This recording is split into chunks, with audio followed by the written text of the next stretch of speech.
You ready? Ready to go?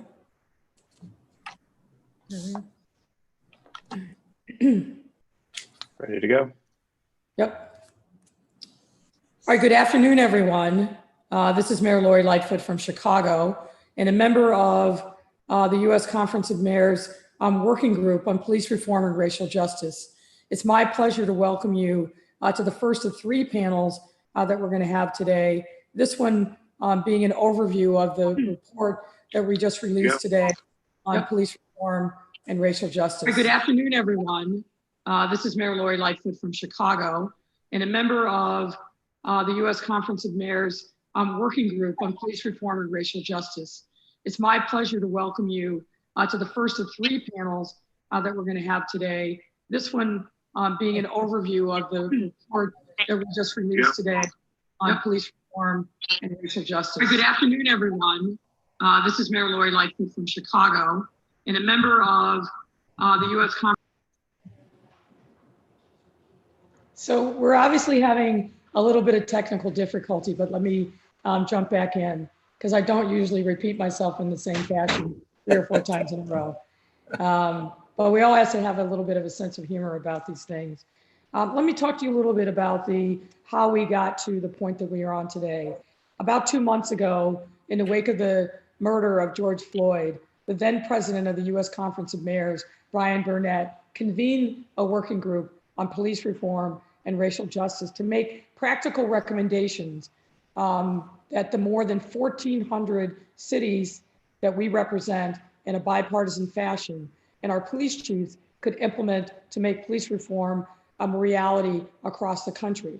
Now, as you know, there's no one size fits all, and many of us are at different arcs in our progress towards reform.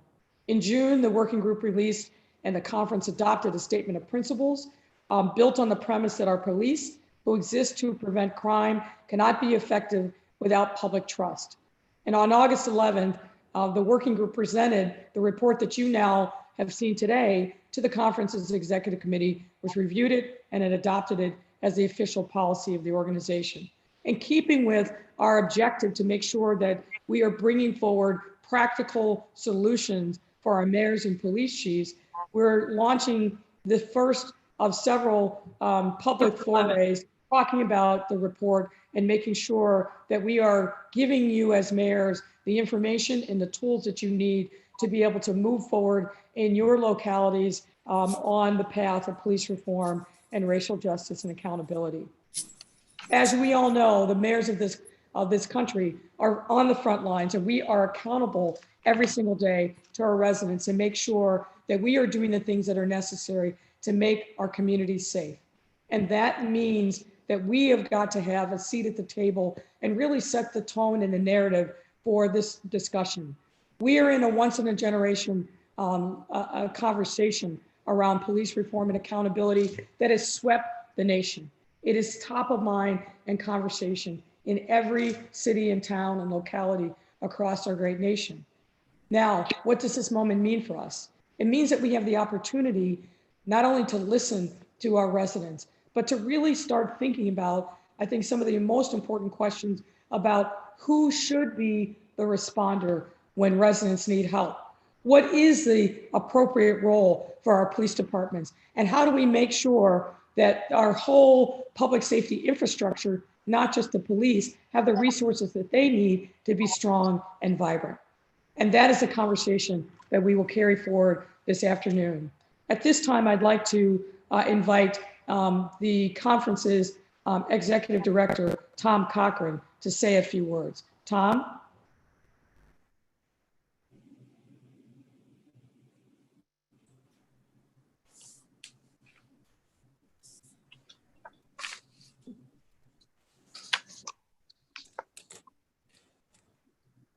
Can we bring Tom into the conversation?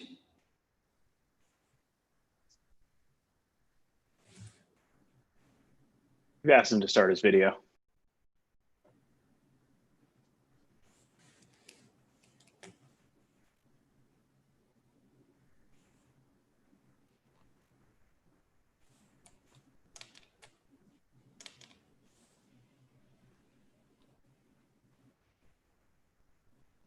let me know if we should move to the next part of our discussion and then bring Tom back in. Yeah, let's go ahead and do that real quickly. All right, let me pick up and introduce this esteemed body of working group members. I said in our call earlier today, I truly blush with pride at being part of this amazing group of policing experts who come at these issues from literally every possible perspective. We have Tampa's Mayor Jane Castor, who served 31 years in the Tampa Police Department, the last 6 of which as chief. And she's now the mayor of Tampa and brings an amazing perspective on local policing issues and governance. We also have Mayor John Cranley, who's really been at this work for almost 20 years. John started out as a city council member in the city of Cincinnati and drafting a historic collaborative agreement that's been heralded as a national model for community policing and reform. And John knows, as we all know, that community policing is at the heart of good public safety strategy. So this veteran of 18 years, 7 years as mayor, has brought his wisdom and expertise to the working group. We also have Police Commissioner Michael Harrison. Michael Harrison currently serves as Baltimore's police commissioner, but he served as a commissioner in New Orleans for several years, and it was a 30-year veteran of that police department. Commissioner Harrison is also the vice president of the Police Executive Research Forum and a board member of Major City Chiefs, and he has the distinction of working with 2 police departments, first New Orleans and now Baltimore, who are under consent decrees and working their way through the journey of police reform and accountability. I want to also highlight Skip Holbrook, who is the chief of Columbia, South Carolina, and brings 29 years of progressive law enforcement experience to this discussion. He's been the police chief in Columbia for 6.5 years and has made that department a model of 21st century policing. And then there's Jerry Williams, a 28-year veteran of law enforcement and 2-time chief, 10 years of experience, first with Oxnard and now more recently in Phoenix. And she is also on the executive team of the Major City Chiefs Association. And of course, the Dean of American Policing, Chuck Ramsey, who is a native of my hometown of Chicago, born and raised in our police department, became the chief of Washington, D.C. and Philadelphia, and chaired both Major City Chiefs, Police Executive Research Forum, and then the President Obama's Task Force on 21st Century Policing, and has been an advisor to the conference for many years. And I'm happy to call him a friend and a mentor. And Ron Davis, who served as the director of the U.S. Department of Justice's Office of Community-Oriented Policing from 2013 to 2017. And also previously, deep law enforcement experience, 8 years as the chief of East Palo Alto and 20 years with the Oakland Police Department. And last but not least, Jamie Gorelick, who's a partner at Wilmer Hale, former Deputy Attorney General of the Department of Justice at a time when the DOJ asked for and Congress gave it the power to conduct investigations of law enforcement. And she and her team at Wilmer Hale have been invaluable to our process in this working group. That is the level of talent that we are bringing to the table. So let's just get to the conversation.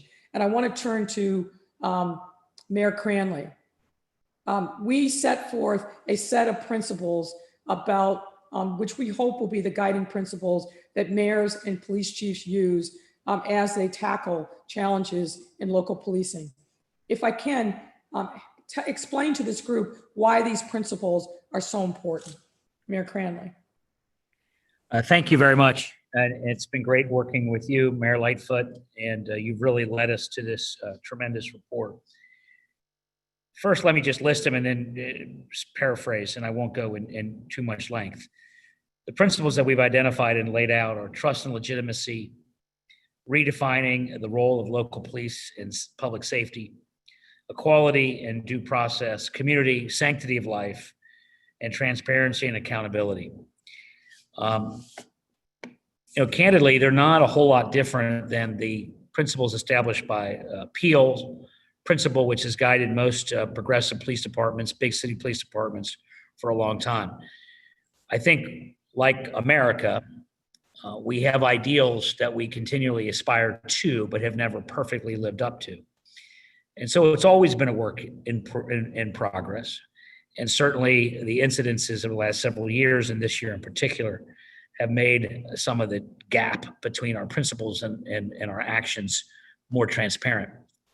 As Mayor Lightfoot mentioned, we in Cincinnati we're not immune to this. We went through this maybe just earlier than other cities. 2000, 2001, we had massive unrest. And we had to reform our police department and around the de-escalation, bias-free policing, oversight with body cameras as well as civilian oversight, and community problem-oriented policing. And certainly we believe, although we have more reforms to make, that the principles that this report reflects are consistent with our highest ideals and efforts we try to make every day. And without trust and legitimacy, crime will not go down, because police officers need intel from the community, trust from the community, to be partners to make their communities safer. Thank you, Mayor Cranley. Let me also fold Mayor Castor into this conversation. Obviously, one of the key points of our report is that if we were going to give chiefs the responsibility for making sure that our community is safe, we need to give them the authority to enforce our policies so that the values that we espouse as local communities are carried through the work of our police departments. And thinking about that framing, talk to me a little bit about what you think the role of mayors need to be in this important conversation around local policing. And Mayor Castor, why don't we start with you? Okay, thank you. Well, first of all, the police chiefs play a critical role. I think all of mayors across the United States would agree that that's the most important hire and one of, if not the most important position in any community. They are there to ensure that their officers, their department upholds the values and enforces those laws that the community requires of them. And in order to do that, you have to adhere to the principles that Mayor Cranley just outlined. And as he stated too, those aren't new. That's since the 1800s, we have been talking about some of these overarching policies. But what we have done here is provided the mayors with the tools to be involved more in that carrying out of these principles by providing these recommendations and by providing a toolkit. But it is imperative that mayors understand the police department in their particular cities and that they provide the support that the men and women in uniform need. And they also provide the authority to the police chiefs. If we're requiring the police chiefs to ensure that they are implementing policies, procedures, providing the training, the necessary equipment, whatever those officers need to work with the citizens to keep their communities safe, if we hold the police chiefs to those standards, then we need to provide them with the authority to do so. And I believe that mayors have to be very, very involved with their police department, not usurping the role of the police chief, but ensuring that, again, there's that relationship between the community and law enforcement that will keep the city safe.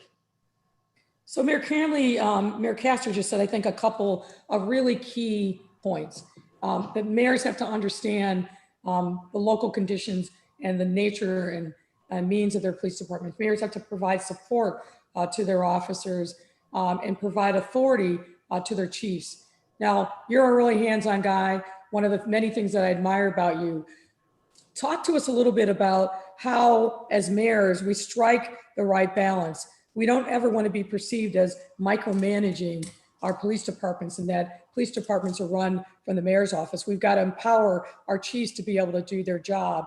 But how do we do that best in a time when we're seeing, as many places across the country, where communities are demanding a lot more and mayors are on the front lines and need to be responsive? How do you strike the right balance? I think that everybody, police especially, will have safer lives and be less at risk for the kinds of terrible incidences directed at our police if police departments can effectively discipline and terminate the rare bad apple. I know this group in particular believes strongly in law enforcement as a profession, as a calling. We're made up like Jane Castor, who was the police chief of Tampa. These are people who love police officers, who have bled with police officers and know that we need police officers to stop bleeding in our community. And so when one bad apple paints the whole department in a bad brush, it makes the whole world, including police officers' lives, more risky. However, one of the major recommendations that we make in this report is to deal with, and it's not going to be easy, but deal with the collective bargaining provisions that prevent management, in this case, police chiefs, to hold officers accountable. I'll give you just one example. There's so many, but one example in Cincinnati. We've had multiple occasions in the last 6 or 7 years since I've been mayor. I think 2 that I specifically remember, where we have an officer on tape using the N-word. And not only are we not able to fire the officer, which candidly we weren't intending in those cases, we couldn't even discipline the officer, deduct any pay or suspend the officer in any manner. And that breeds enormous distrust with the community, that an officer can use a racial epithet, and our city's half white and half black, and have completely impunity and no discipline. And that's not just what politicians want or civil rights leaders want. That's what our police chief wants, is the ability to mete out some significant discipline when something horrendous like that happens. And the binding arbitration provisions that are commonplace in most collective bargaining agreements have led to a result where unelected arbitrators are reversing the prudent, and I'm not talking about firing every cop because due process will be part of any negotiated solution, but it's gone too far to one extreme. And so one of the boldest recommendations we're making is that cities intentionally attempt to change these binding arbitration provisions and other provisions like it that prevent police management from holding police officers accountable for misconduct. Now, I'll be honest, and I think it's worth stating explicitly and honestly that these things were negotiated, and in order to get them back, something is going to have to give. And one of the dirty secrets of how all this culture came to be what it is today is that each year for many years, cities are always dealing with budget problems. And so every year when they're trying to reduce the salary increase for police officers, not because they don't want to pay police officers, but because they only have so much money to go around, police unions, in order to get something for their members, were able to get these provisions around really what are management rights and discipline rights to be able to police the bad apples within the bunch. And in my opinion, what that means is that in order to reform that process, the union is going to have to agree. And I think local communities are going to have to ask themselves, what are they going to pay the police departments to get those discipline process back? I also say that not to put a price tag on it, which I think is real, if we want to admit it or not, but also to level set expectations that most cities, most mayors don't even acknowledge or are aware of these arbitration provisions until they have an officer like we do that uses the N-word and can't be met with any discipline whatsoever. And so usually budgets are just, how do we keep the raise of 2 or 3% and not break our budget? I think mayors and city councils across the country should look at our document and say, you know what, maybe we should be intentional about reforming arbitration. It's not going to be easy. And we don't want to overpromise and underdeliver. It can't be done unless the union agrees to it. And so it's going to involve compromise, and each city is going to have to find the right balance of amendment and compromise. But we are suggesting that cities should be intentional about trying to do that. So I'm wondering if I can bring Jamie Gorelick into this conversation. Mayor Cranley raised two topics that I think are top of mind for many of us. The first is collective bargaining agreements, and the second is arbitration clauses. And I know that you have kind of a 360 vision of this across many states and many localities.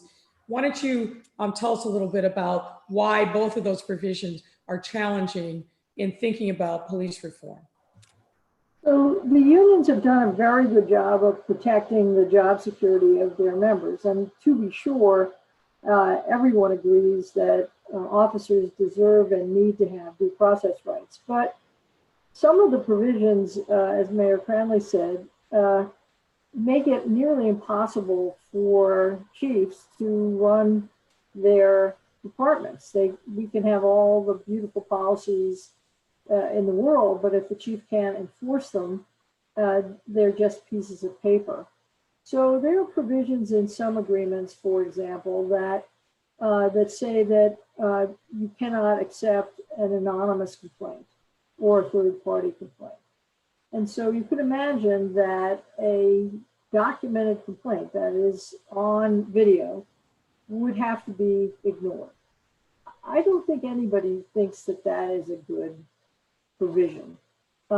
Similarly, there are rules that say that disciplinary actions that actually have been achieved have to be purged in a very short period of time, which takes away the ultimate accountability and the ultimate ability of other departments to even know that discipline has been imposed. It also breeds mistrust and suspicion among the public, who you all just talked about, need to have confidence that, to use Mayor Cranley's word, that the bad apples have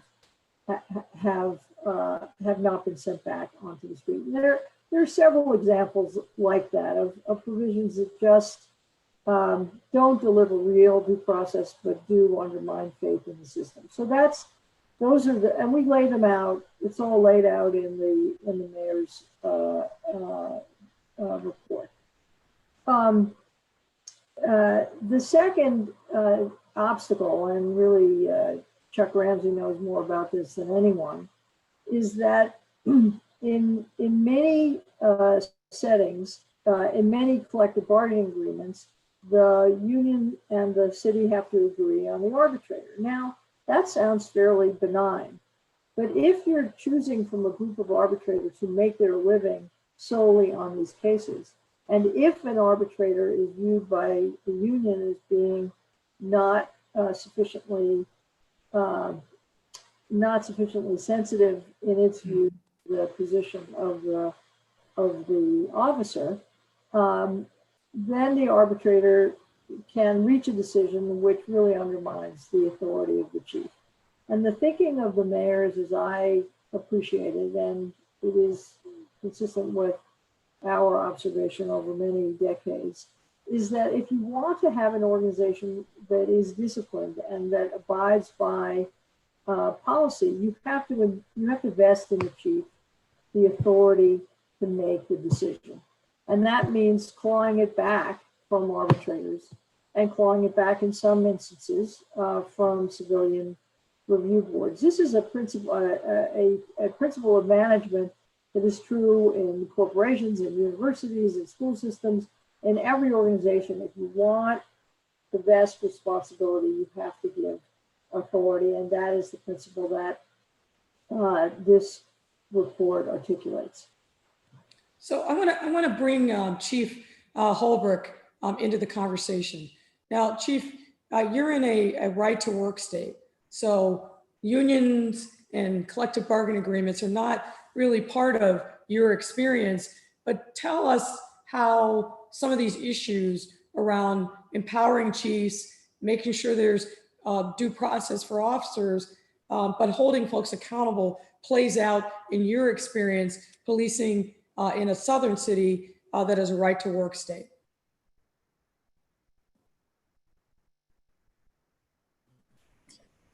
Thank you, Mayor. That's a great question. It is quite different.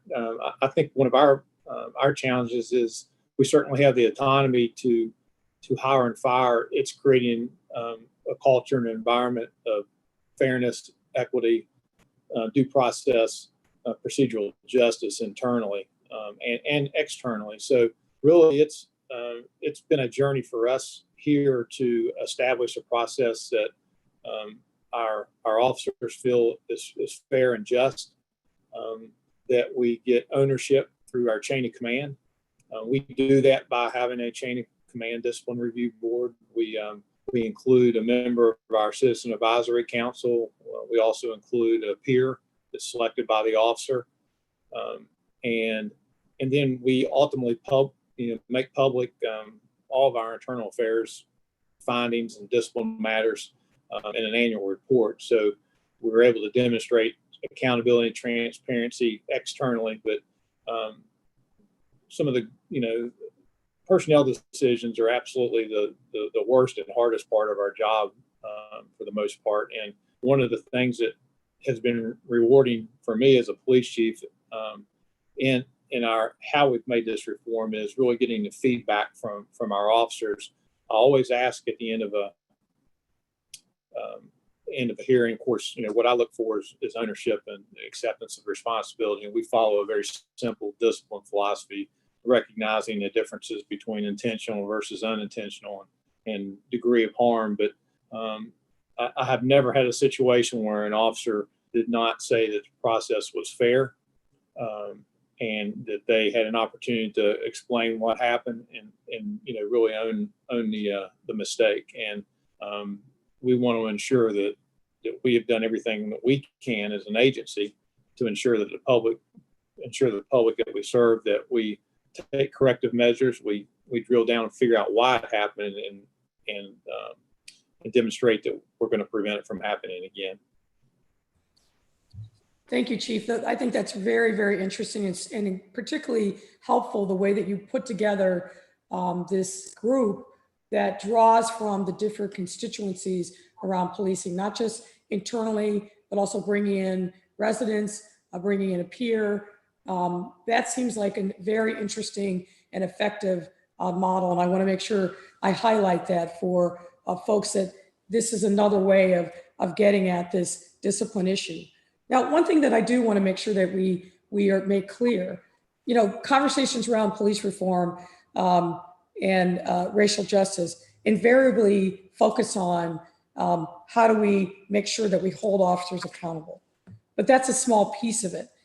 One of the things that we've emphasized in our report is training, supervision, and really empowering officers with the tools that they need to be effective in their job. And we'll talk more about that in a moment. But I use that as a pivot point, and I want to bring our chiefs in, Chuck Ramsey, Ron Davis, and Chief Holbrook, because one thing I want to make sure that we understand in messaging about this report and some of the reform recommendations is what will the average officer think when they hear about this report? How do we make sure that they understand that the things that we're doing around reform, and particularly some of the things that we've emphasized here, actually inure to their benefit? Can I ask Ron Davis to kind of start us off in answering that question? Yes, thank you, Mayor, and thank you for your leadership with this committee. I think in looking at the report, and you look at the area of use of force, the sanctity of life, and the areas that we're focusing on, I think what I would ask officers to take a look at that this is not just for the benefit of the community, but this goes to the officer's safety as well, right? It goes to the idea that if we value the sanctity of life, that means we value their sanctity of life. If we're looking at issues of de-escalation, then part of de-escalation means that that's maybe a deadly encounter that the officer does not have to be engaged in, and that there's an incident that doesn't require the use of deadly force or the use of force, that it can be resolved peacefully. With the crisis intervention, I don't think there's a cop in this country that does not believe he or she should not be going to some of the calls they're going to and would prefer to have mental health professionals respond, provide services to stop the crisis in the first place. So I think the report outlines the kind of training that they can receive to make them make better decisions. You know, Mayor, recently I had some information, almost a class, if you will, on some of the symptoms of autism when a person has an autistic episode, for lack of a better phrase. And it was striking to me that the symptoms, the behaviorals were the exact same symptoms we teach officers or preludes to attacks. And so not understanding mental health crisis, not understanding the symptoms of people you're dealing with could make you misinterpret or misdiagnose the situation and use force when it will just agitate versus to de-escalate. So for officers, I know they're feeling under siege. They may be feeling that the world is looking at them as being the sole problem in the country. But this report, you guys' effort, the leadership of the mayors, is providing them policies that will help restore legitimacy, that will repair trust, and will give them the tools to do their job effectively, constitutionally, and most importantly for them, safely for them and the community. And I think Chief Holbrook and Chuck Ramsey will get to more of the details, but I would look at this as the officers benefiting from this as well, and it's not just an external document, if you will. Chuck, can we bring you into this conversation? You know, there has been this narrative really going back a number of years that if you're pro-reform, you're anti-police. And again, I'm sure there are going to be some officers hearing in the periphery about this and think, there they go again. There those mayors go. They don't understand our lived experience, and they're trying to hold us to a standard that isn't fair or right. What do we say, and how do we communicate effectively to these officers that reform actually is to their benefit? Well, first of all, Mayor, and again, thank you for your leadership. And I agree with everything that Ron said, but I would also say that it's very important that we communicate our intentions internally. And oftentimes when reports come out or new policies are developed, we don't spend enough time talking to the officers so they understand why the change is being made. And I think that's critically important. Police officers are, for the most part, and those that aren't is the reason why we had to write this report to begin with, but the vast majority are embarrassed when they see some of these videos. Now, they may not hold a press conference and say it, but believe me, they are embarrassed. I speak to a lot of people who just shake their head and say, how the heck could that possibly have happened? They don't want to see that sort of thing take place. They want to be viewed as people who are there to protect people. They want to be viewed as professionals. And the reality is, in our profession and in today's world of mass communication and rapid communication, the few define the many. And we've got to really find a way in which we don't allow that to happen. We need to be able to single out those people that do not belong in our profession, period, and have ways in which we can get them out of our ranks, or certainly discipline them to a point where they understand that this kind of behavior is not tolerable. Mayors and chiefs can't do it alone. It's going to take peer pressure. It's going to take police officers that really do their job and do it properly to intervene and say, wait a minute, whoa, we don't do that here. That's the kind of conversation in locker rooms. That's the kind of conversation in police cars that has to take place if we're going to see real change. That's a cultural change. But that's what we have to really attack, and we have to reinforce it, and we have to support those officers that have the courage to step forward and do those kinds of things. You know, in policing for years, in fact, we've even given out awards when we talk about courage. We're talking about, you know, officers that are engaging in some of the high risk things that occur in the line of duty, taking in very violent criminals and things of that nature. But it's a different kind of courage that has to really surface. And that is the courage to say, no, we don't do that. Courage to intervene when you see something that's not right. The courage to provide information against an officer who you know has done something illegal or engaged in some serious misconduct. That's a different kind of courage. And that's what we have to get at if we're going to really change culture. But it starts with what we just did, What happened during the Obama Task Force report is having serious, thoughtful discussion, making recommendations.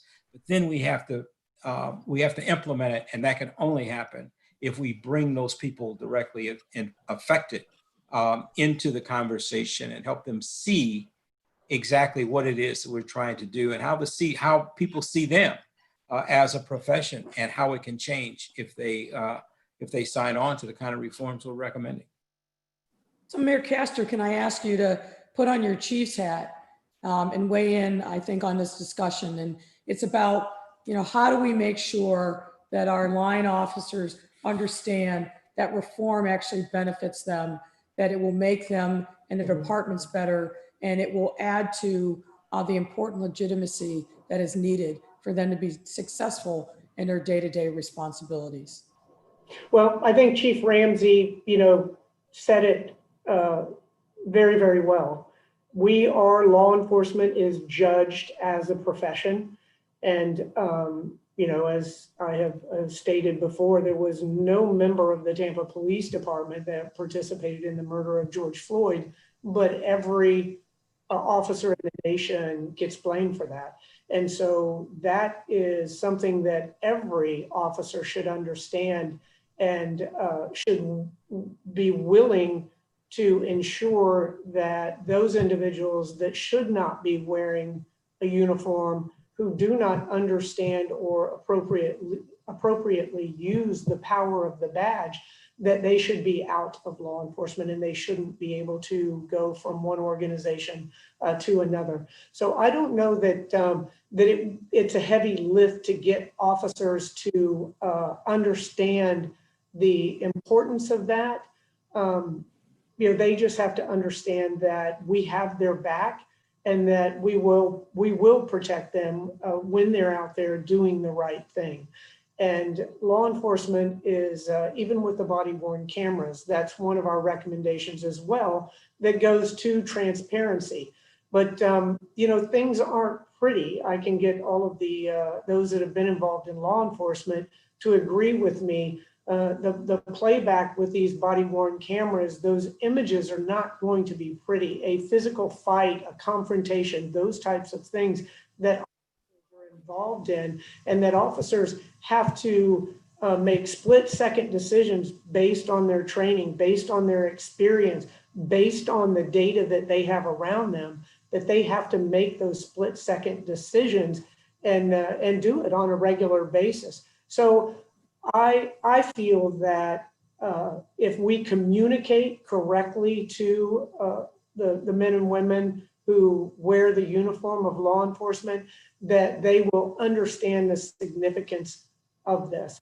And we can provide a number of examples, things that have occurred around the nation that individual officers have been blamed for. And then also the fallout in cities across the nation for incidents that did not occur in their backyard.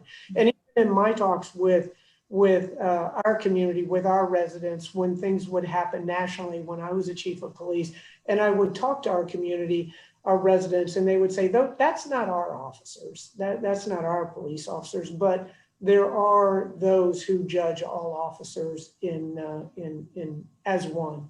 And so I don't know that it'll be a heavy lift with the majority of officers. Mayor, can I add one final point? Yes, please go ahead, Ron. Yeah, I think one thing we can also do, especially mayors, is to make sure officers understand terminology and it means the same thing. There's a difference between structural issues, systemic issues, and widespread. So as we talk about structural racism in our society or structural racism in an organization, you also need to understand that is not suggesting that there's widespread racism, which is saying that the vast majority of cops are racist. In fact, saying just the opposite. Great point. Where you have structural racism or systematic deficiencies, that the vast majority of cops who are good are likely to still have bad outcomes, and the few that are bad can hide in that system and operate with impunity. So in that sense, this reform is for the officers because they're victims to a system that's already flawed despite their best effort. And then when the bad officers can hide in the system and take 3 years to deal with discipline and all the things we talk about, get their job back, they're then painted with the same broad brush But if they think structural racism or systemic deficiencies mean widespread, then they feel attacked. So we got to make it clear to them that most of us, I think all of us here, believe the overwhelming majority of cops are good men and women doing one of the most honorable and noble jobs in the world. And that we know that they're good, but they're still operating in environments and systems that, despite their best effort, are having pretty significant disparate and dangerous outcomes to communities, especially communities of color. And so they should be part of the solution. And we can lead this by making sure they're not always the point of blame. All excellent points. In the interest of time, I think we need to open it up for some questions. But this conversation has been absolutely on point, and I thank you all for your contributions. But let's go to some questions. The first question from is Jamie Gorelick mentioned the desire to vest decision-making in the chief and seize it from arbitrators and civilian review boards. Jamie, I think they're asking, can you expound upon that point? If you've looked at the course of the last 20 years, the rubric that has grown up around discipline has, in essence, divested the chiefs from their ability to enforce their policies. I personally was struck by the sense of impunity on the face of Officer Colvin when he was killing George Floyd. He clearly didn't think that anything was going to happen to him. The chief has to be able to enforce those policies. Now, that's not to say there isn't a role, an important role for civilian review boards, looking at overarching patterns, holding chiefs accountable, for example. But on day-to-day discipline, I think that officers need to understand that they are accountable to their boss. The arbitration system that has grown up has really undermined that authority in the chiefs as well.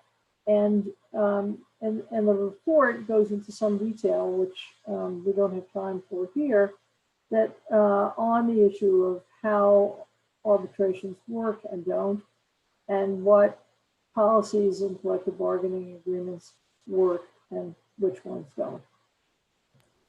Thank you. We have a question from Mayor Lang about what cities and towns are thought of as having the best practices or might be considered the gold standard for community policing. I'm going to ask Ron to jump on that question, since, again, you have such a great view across the country of who's doing what. Go ahead, Ron. Thank you, Mayor. And I'm going to say this because some people are here, but I think we heard from the mayor of Cincinnati. And I think one of the reasons why they're a great example, because they had their trials and tribulations and hardships and controversial incidents and demonstrations and racial tension. And through that process, they formed a collaborative agreement, a consent decree, and have done a lot to move forward. So I give that as a great example. I would turn to New Orleans when Chief Harrington was there, to that consent decree. And probably what I see more than just examples are departments that are heading in that direction, whether it's Baltimore now, whether it's Chicago with your consent decree, Mayor, and the police reform work that you did before you became mayor, is that people, I think you're seeing departments realizing that reforms needed and elected leadership taking that direction.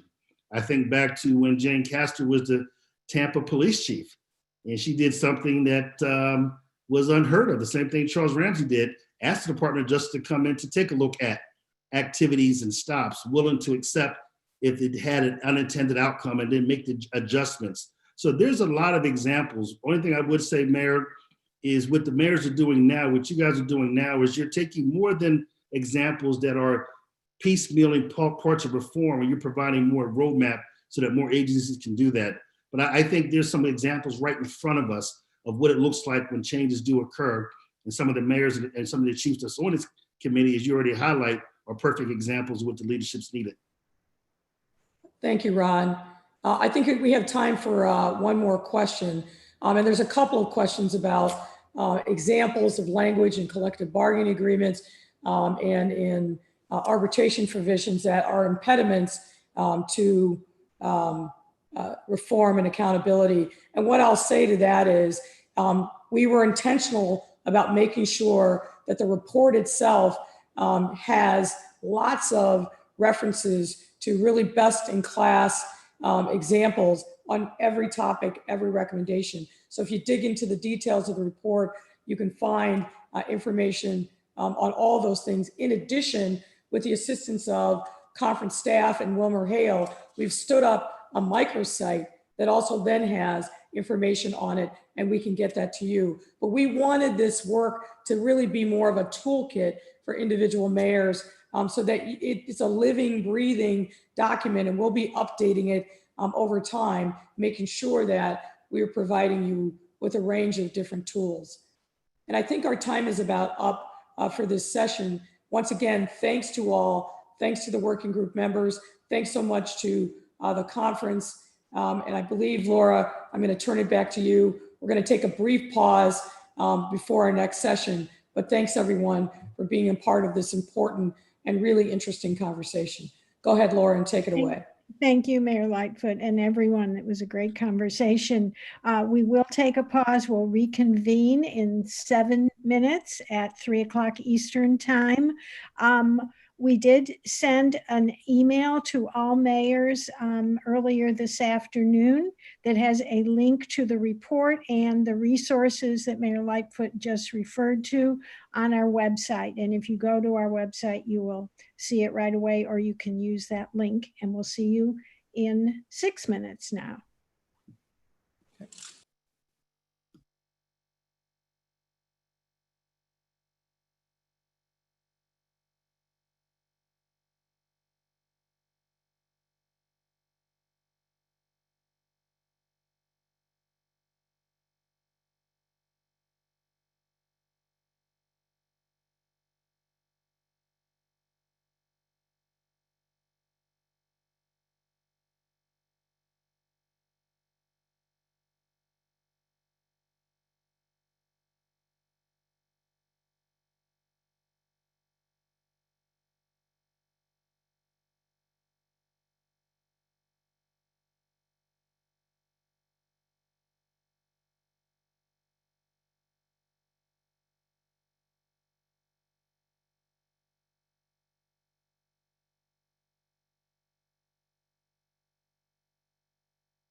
Hey, Laura. We can start whenever you're ready. All right, we got everybody on. I saw that, well, he was here and he Yeah, fled. I assume he'll be Yes. back. Okay, there he is. Hey, Commissioner, Good afternoon, everybody. do we need to wait for Jerry, Chief Williams? She and I were just on the call, on another call together with Major Cities. She ought to be jumping on in just a second. Well, or a little later. She said she's driving right now, so she will Okay. join us certainly in time for the next hour. All right, so who's Laura, I'm going to go on mute and go on video because you got the great Commissioner Ann Ramsey and you're going to have Jerry coming in. So I'm going to shut my visual stuff off, okay? Okay, but listen, And Jamie's off and Davo should be on. He'll turn his video on in a minute. great. All right, so Davo, since I screwed up the pronunciation of your name earlier, or last name, tell me. Sure. It's a Degbele. A Degbele. A Degbele. Got it. Got it. And it's Davo. Yeah. He's got two tricky names. And Mayor, I'll have to jump off at about 3:50, and I think Jerry will be able to carry it out for the remainder. I have another important engagement that I just can't get out of. All right, understandable. Why don't we open it up and let's get it rolling. And we're back live. All right, good afternoon, everyone. Thank you for joining this session. We are very excited to segue into, I think, another interesting discussion. We have with us Mayor Castor from Tampa, Mayor Cranley from Cincinnati, Commissioner Harrison from the great city of Baltimore, Chief Holbrook from Columbia, South Carolina, Chuck Ramsey, Ron Davis, Danny Murphy, and Davo Adegbile from WilmerHale. So I'm going to kick it off. One of the things that is on top of mind for many people is hashtag defund the police. In our report, we take that issue on directly and we say, don't defund, but let's engage in a conversation about how we allocate scarce resources. We talk about having mayors and police chiefs and community members ask, I think, this important question: who is the best responder for the needs of residents when they're calling in to 911 or when there are other larger community needs? And of course, in answering that question, we have to also address the reality that in too many instances, we have not funded adequately mental health. We have not adequately funded jobs and healthcare and food and affordable housing and all the other things that we know are critically important to build healthy and safe communities. And so by default, our police officers have been cast into the void that's been left by our retrenchment from funding these other necessary social safety net supports. And so when I hear the issue of defunding the police, what I hear from residents here in Chicago is a need and a desire to be heard, to be resourced, and to be a priority in how mayors make decisions around scarce resources. So let's kind of get into this discussion and unpack it a little bit more. And I want to bring Commissioner Harrison from Baltimore, Chief Holbrook into the conversation, as well as Davo from WilmerHale. How do we go about deciding how and what circumstances that the police should be the first responder as opposed to someone else? And let me start with Commissioner Harrison, sorry.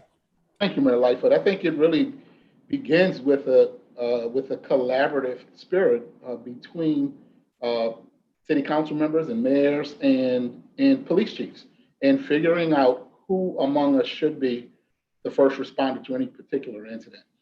We just went through a series of budget cuts at our budget hearing. Our fiscal year started July 1st, and we got cut $22 million. But it was not determined where the money would go and who would take on any particular service And we were not necessarily part of a conversation to decide that. And I think it really, it begs to have the conversation with chiefs, with social services, and with those who have the expertise to deliver a particular service on who would be able to do it. Does the entity exist? Is it robust enough to handle it to the level police were doing it when we did it? And are we going to create gaps when we transition over to another agency or another discipline to handle it?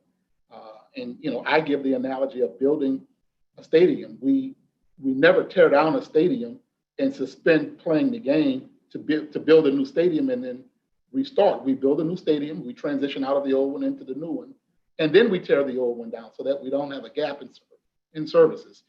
So I think it starts with that collaborative process of engaging to figure out who can do it, when they can do it, can it be done as effectively as police, if at all, and what's the timeline to making sure it can be done, and then how does it get funded?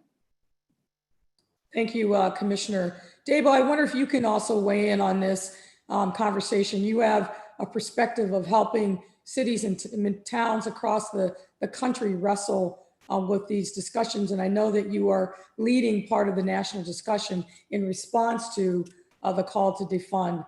So what are you seeing on the ground, and what's the advice you're giving to your clients? So I think the first concept is that defund is a pretty broad term that people take in different ways. And I think the way that the U.S. Conference of Mayors is coming at it is an appropriate way. It's to think strategically about how we are using limited resources to address the problems our cities are facing. And as we've heard from Chief Harrison, who should be the first responder?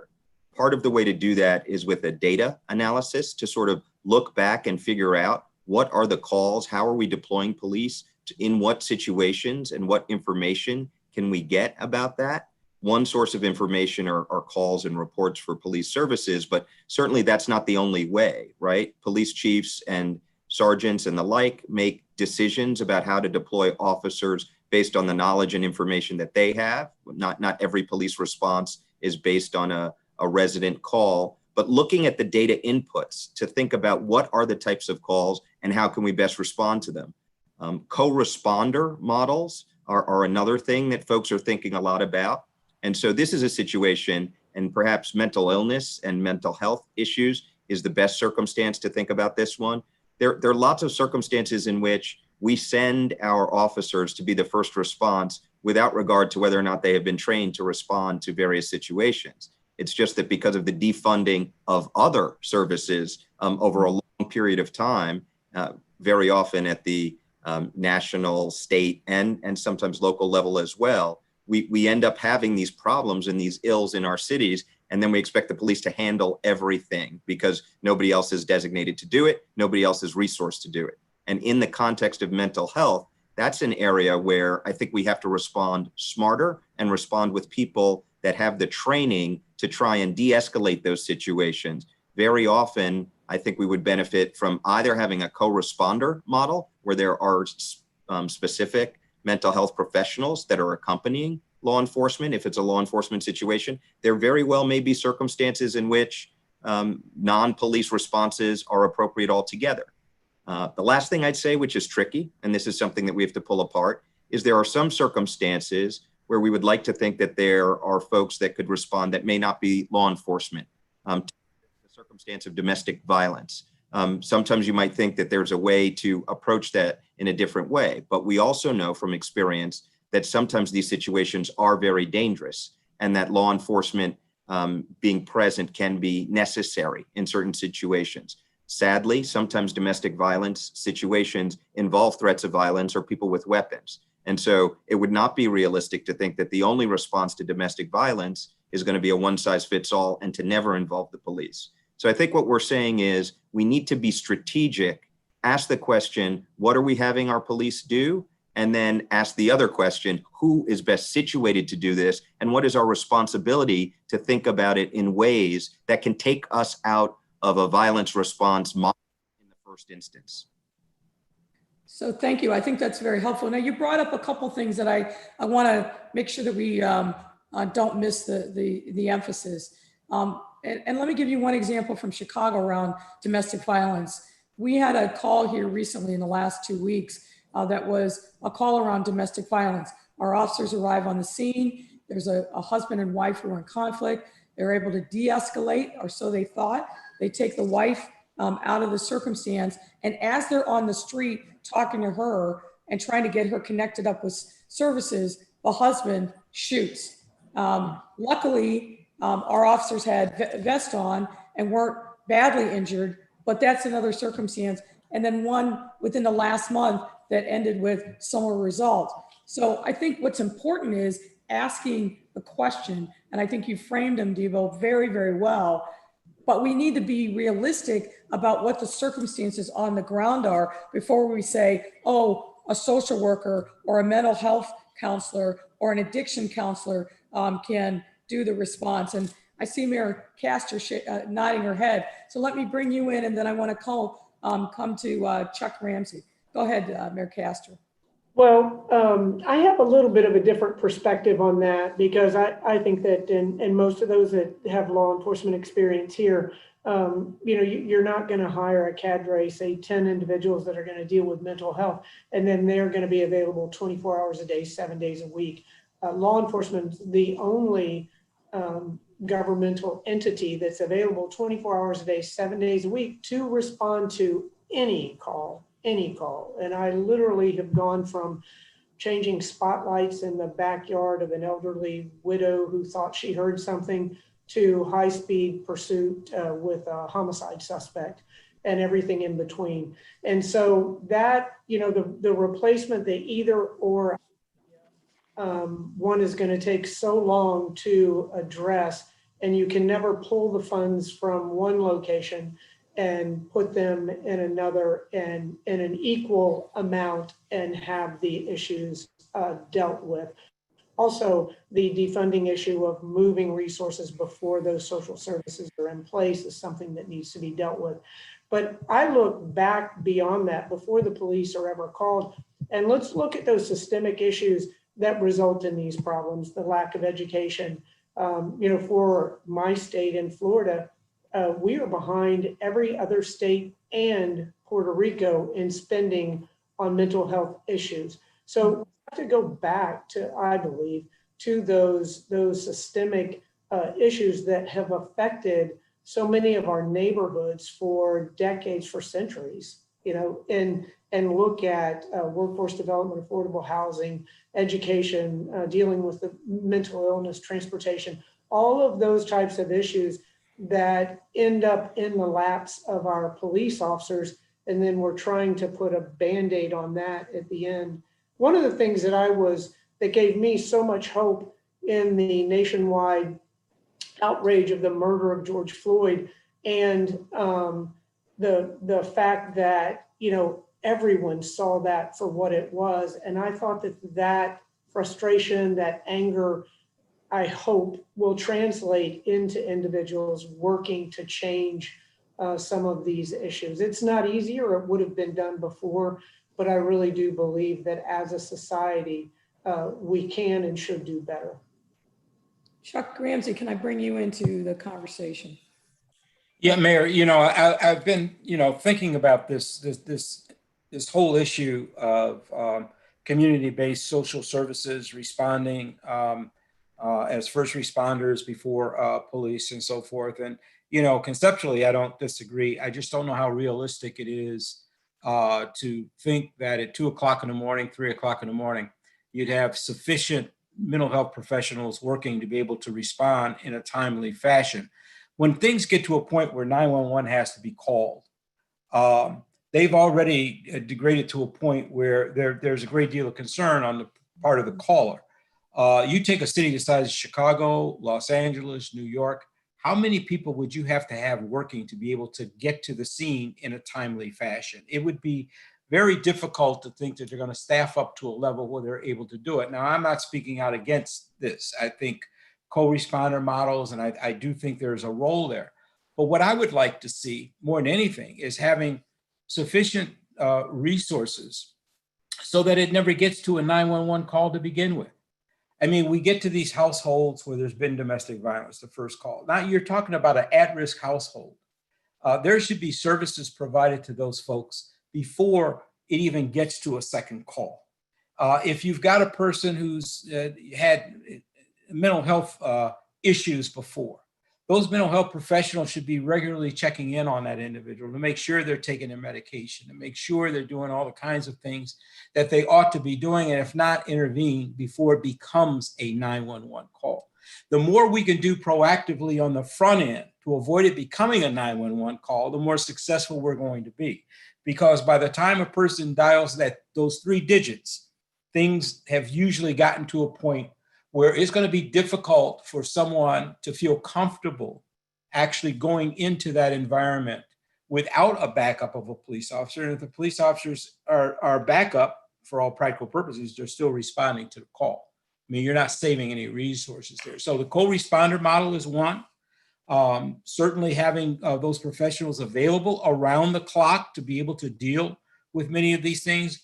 But I don't think you're going to be able to totally relieve police of many of these responsibilities, because I don't think the cities will be able to, especially large cities, staff up these other services to a point where they'll be readily available around the clock within a reasonable time frame to respond to these calls. So I think we need to really think about what that model ought to look like, both in terms of the proactive efforts to try to prevent the call to begin with, and then what do we do once the call comes in, and then the assessment on the part of the dispatcher to know when is it appropriate to think it's safe to send that social worker versus, no, I better send the police first.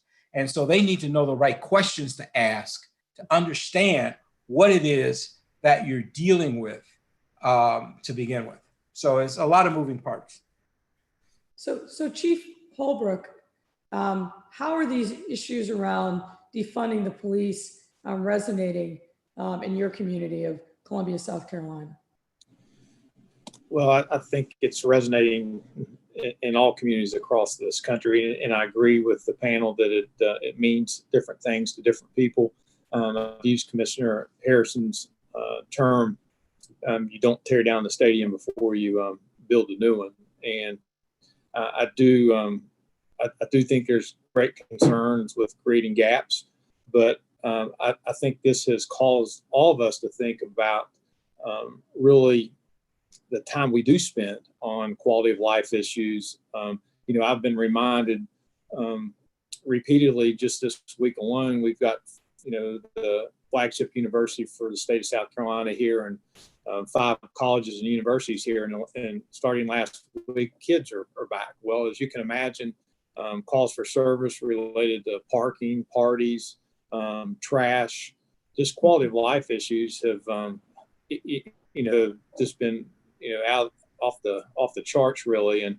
And the reason that that's impactful, yes, that's what we do. And we're always going to be the tip of the spear that gets that call. But one of the things that often is lost in this conversation, in my opinion, is, we are most effective when we are community policing, when we know our community and we're interacting with our community in non-enforcement situations. And I'll often hear at our many community meetings that we have is, I just wish, we'd see the officers more. They just have a conversation with us. And, the officer drove right past me the other day, and I waved, and, his window was up and didn't see me or acknowledge. And when you think about the time that we spend on these non-emergency quality of life type issues, whether it's homelessness, addiction, mental health related matters, or just, as I said, that quality of life, that is time often not spent in a community in a non-enforcement way. And oftentimes when that car's riding through a neighborhood, they're on their way to a call for service. Although budgets have reduced over years, staffing is reduced. We've learned to do more with less. Calls for service have increased, and they've increased because of we are expected to solve all of society's ills. So we do have to rethink that, but you can't take funding away for a service without taking the service away. Thank you, Chief. And I think that's a nice segue into the next part of the conversation that I want to engage my fellow mayors in. This conversation about funding is real.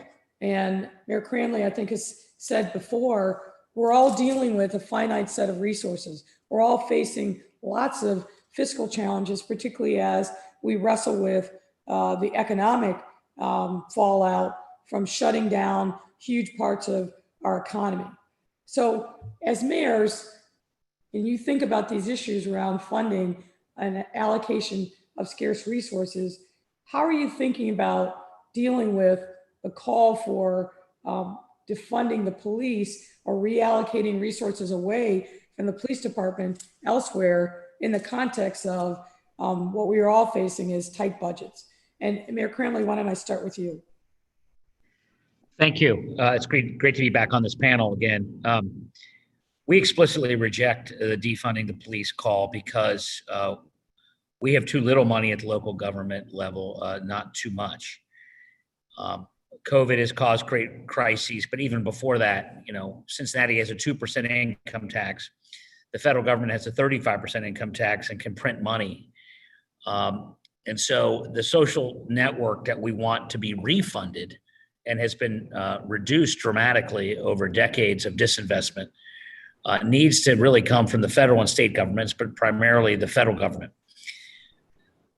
At the local level, it's not that we woke up one day and said we want cops to respond to mental health crises. It's that there was no one else to respond because federal and state resources in social work and mental health and nursing, et cetera, have been cut. And yet someone's calling for an emergency assistance. So it's a police or firefighter who responds. But as was said earlier by Chuck Ramsey and others, we already have co-responder models here in Cincinnati. We're very proud of them and they make a real difference. And we'd like to do more of them. But 9 times out of 10, if not 9 times out of 100, a mental health professional or a nurse is not comfortable going into an environment that is calling for police service. And so the police will have to escort those professionals to those crisis situations. As Chuck said, if we had state and federal resources that were more comprehensive in dealing with mental health issues, addiction issues, homelessness issues, then our officers wouldn't have to deal with the problem in the first place because it would have been met by society in the first place, which would then free up our officers to focus on their core skill set, which is suppressing gun violence and going after violent gang and other type activities. And so, we have to balance, a couple months ago, I never tire of pointing out this hypocrisy. Mitch McConnell talked about cities and states being able to declare bankruptcy. We're not allowed, number one. Number two, we have to balance our budgets. And the irony that he was not going to help us when they can print money and do print money, and he has been the biggest deficit spender in the history of the country. And given the crisis we're in right now, we support that. This is an emergency that needs help. But long-term, we got to ask ourselves if tax cuts for the rich are as important as providing the homelessness, nursing, mental health assistance that we know any beloved community will always need as long as the human condition is what it is. And so we want to be very clear that we oppose defunding the police, but we also oppose defunding the social safety net. And it is true that at the local level, we are trying to be creative to enhance our co-responder model. And in Cincinnati, we have tripled funding for human services since I became mayor, literally tripled out of our general fund. And we've slowed the rate of increase for our police, but we're not going to reduce our police spending. We also have figured out models with our hospital network who get Medicaid and Medicare reimbursements to provide nursing assistance as appropriate. And we have a proud tradition of multiple FQHCs that are owned by the city of Cincinnati that provide that additional care of co-responder model and gets reimbursed by Medicare and Medicaid dollars. And those are wonderful programs and should be expanded at the state and federal level. So it's obviously up to each local area to figure out how to manage its budgets. But I believe it's fair to say that no local government sitting on piles of money and surpluses. Everyone's dealing with tight budgets. And we're not going to be able to cut funding for police, nor should we, but we are scratching and looking for partnerships with feds, Medicaid, Medicare, state, and others to expand, the safety net services that are available. So thank you, Mayor Cranley. I think that lays out the realities that we've been facing for now decades, really going back to the effort in the 1980s to deinstitutionalize our mental health population into cities without any real support for them when they come back home.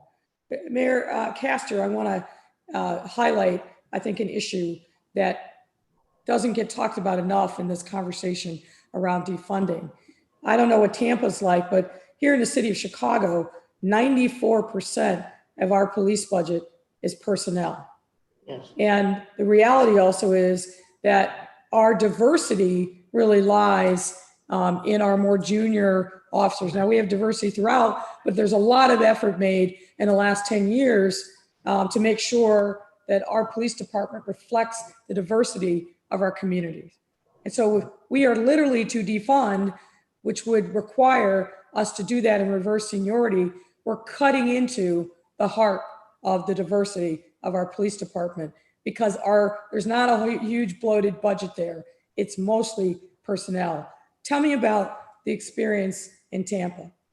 Well, you just gave our experience probably on a much, much smaller scale, but I just presented the budget to our city council. It still has to go through public hearings and be voted upon, but just under 1.3 billion, which also probably pales in comparison to Chicago. But 65% of that is the general fund is the public safety. And so you're right, and over 90% is for personnel. Police departments, the vast majority that I know of or aware of, run a very efficient organization and the operational costs are minimal. And when you talk about defunding police, as we have here just on this panel, the definition varies dramatically. But when you boil it down and you ask the residents, your residents, about defunding and let them know that means that police officers are going to come out of your neighborhood, no one's in favor of it, or very few are in favor of it. And so I stated in my presentation that I would not defund the police department, and then I would invest rather than divesting in them. And so I think that is critically important. One of the things that we've been very fortunate here, and is one of the principles in our report, talking about community and talking about that relationship with law enforcement in the community. And one of the things that I used to always talk to the groups in our community with the residents, I would always say, there's just under 1,000 police officers. We have 400,000 citizens. So you're going to keep crime out of your neighborhood with our assistance, not the other way around. And so really in that collaboration, in that working partnership with our community and with our residents, we've been able to dramatically reduce crime in our city. And that has allowed us not to reduce dramatically the number of officers, but as our population grows, and it has grown substantially in the last decade, we haven't had to add the commensurate number of officers to that because we just don't have the crime issues that we have had in the past. So there are a lot of benefits, ancillary benefits to adopting these principles and the practical recommendations that are made here in this report. And I also believe that you can get the information as a mayor, you can get those talking points for your community about resisting defunding the police, because as everyone has stated, it's not as simple as pulling funding from one entity and putting it in another and calling it a day. It doesn't work like that. So I want to bring Chuck Ramsey and Commissioner Harrison into this next question. There's a study that's being cited by those who say they wanted to fund the police, and the study concludes that on average, only about 5% of police time is spent responding to violent crime. And they use that as an example why you really don't need all these policing resources. Now, Commissioner Harrison, you spent time in NOPD and you're now in Baltimore, and Chuck, you were here in Chicago and then DC and Philly.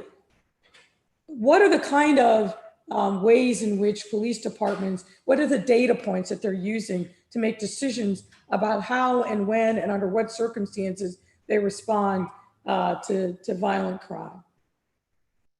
Well, here in Baltimore, On 911 calls for service. yeah, with regard, thank you for that. With regard to 911 calls for service, we're certainly looking at any crime against a person where a call is made and a response is required, and we certainly look at the response time, the time on the call, whether it needs follow-up investigation. And we look at the number of calls that come in, the number of reports that are written, whether an arrest is made or follow-up investigation has to be made to determine the number of officers we actually need in any department or in a district based on the volume of call, based on distance traveled, time to respond, and time on call. And so some look at population only, but we look at a number of variables to determine the size of the department, the size of the district, and how much time we actually need on follow-up. But then we want to build in here, what we're working to do now is build in free time for the officers to have community engagement. Our goal here is to have 40% of the officers' workday free for community engagement, or 40 minutes on every hour, 20 minutes on every hour free rather, and the other 40 minutes on every hour on calls for service. To build in that free time, we have to look at how many calls we're going on and what types of calls and the volume of them. And so we use all those data points to figure that out and to determine, and we did a staffing plan with the experts that we hired, a consulting firm to do a staffing study and a staffing plan who looked at those data points for us. And we're helping, they're helping us to implement that as we speak. But when people talk about defund the police, and it looks at how many calls we don't need to go on, they're actually only looking at calls like mental illness calls or some social service or quality of life calls. But sometimes we actually get 911 calls that come out as calls of violence, and upon arrival, we find out that it really is just a quality of life call, but that's not known until we arrive and make the assessment. And so even with some of the antiquated technology we have, we know that we spend a lot of time on calls that we don't need to be on, but we don't know that until we actually get there. So Chuck, again, going back to my question, there's a lot of focus on analyzing 911 data, and that's obviously an important data point. But in a city like Chicago or Philly or DC, are there other things that you're thinking about as a police chief and how you address persistent crime that may not necessarily result in a specific 911 call? Yes, Mayor, you're absolutely right. I mean, you can analyze the data and, work the numbers however way you want it if it's going to support whatever conclusion you're trying to get to. And some of it comes from just not really understanding all the things that police do. What wasn't mentioned when it comes to allocating resources, when you're making decisions to allocate resources, you're doing it as much to prevent crime from occurring as you are being in a position to respond to it. And so you're going to put police officers in areas where crime is likely to occur, violent crime in particular.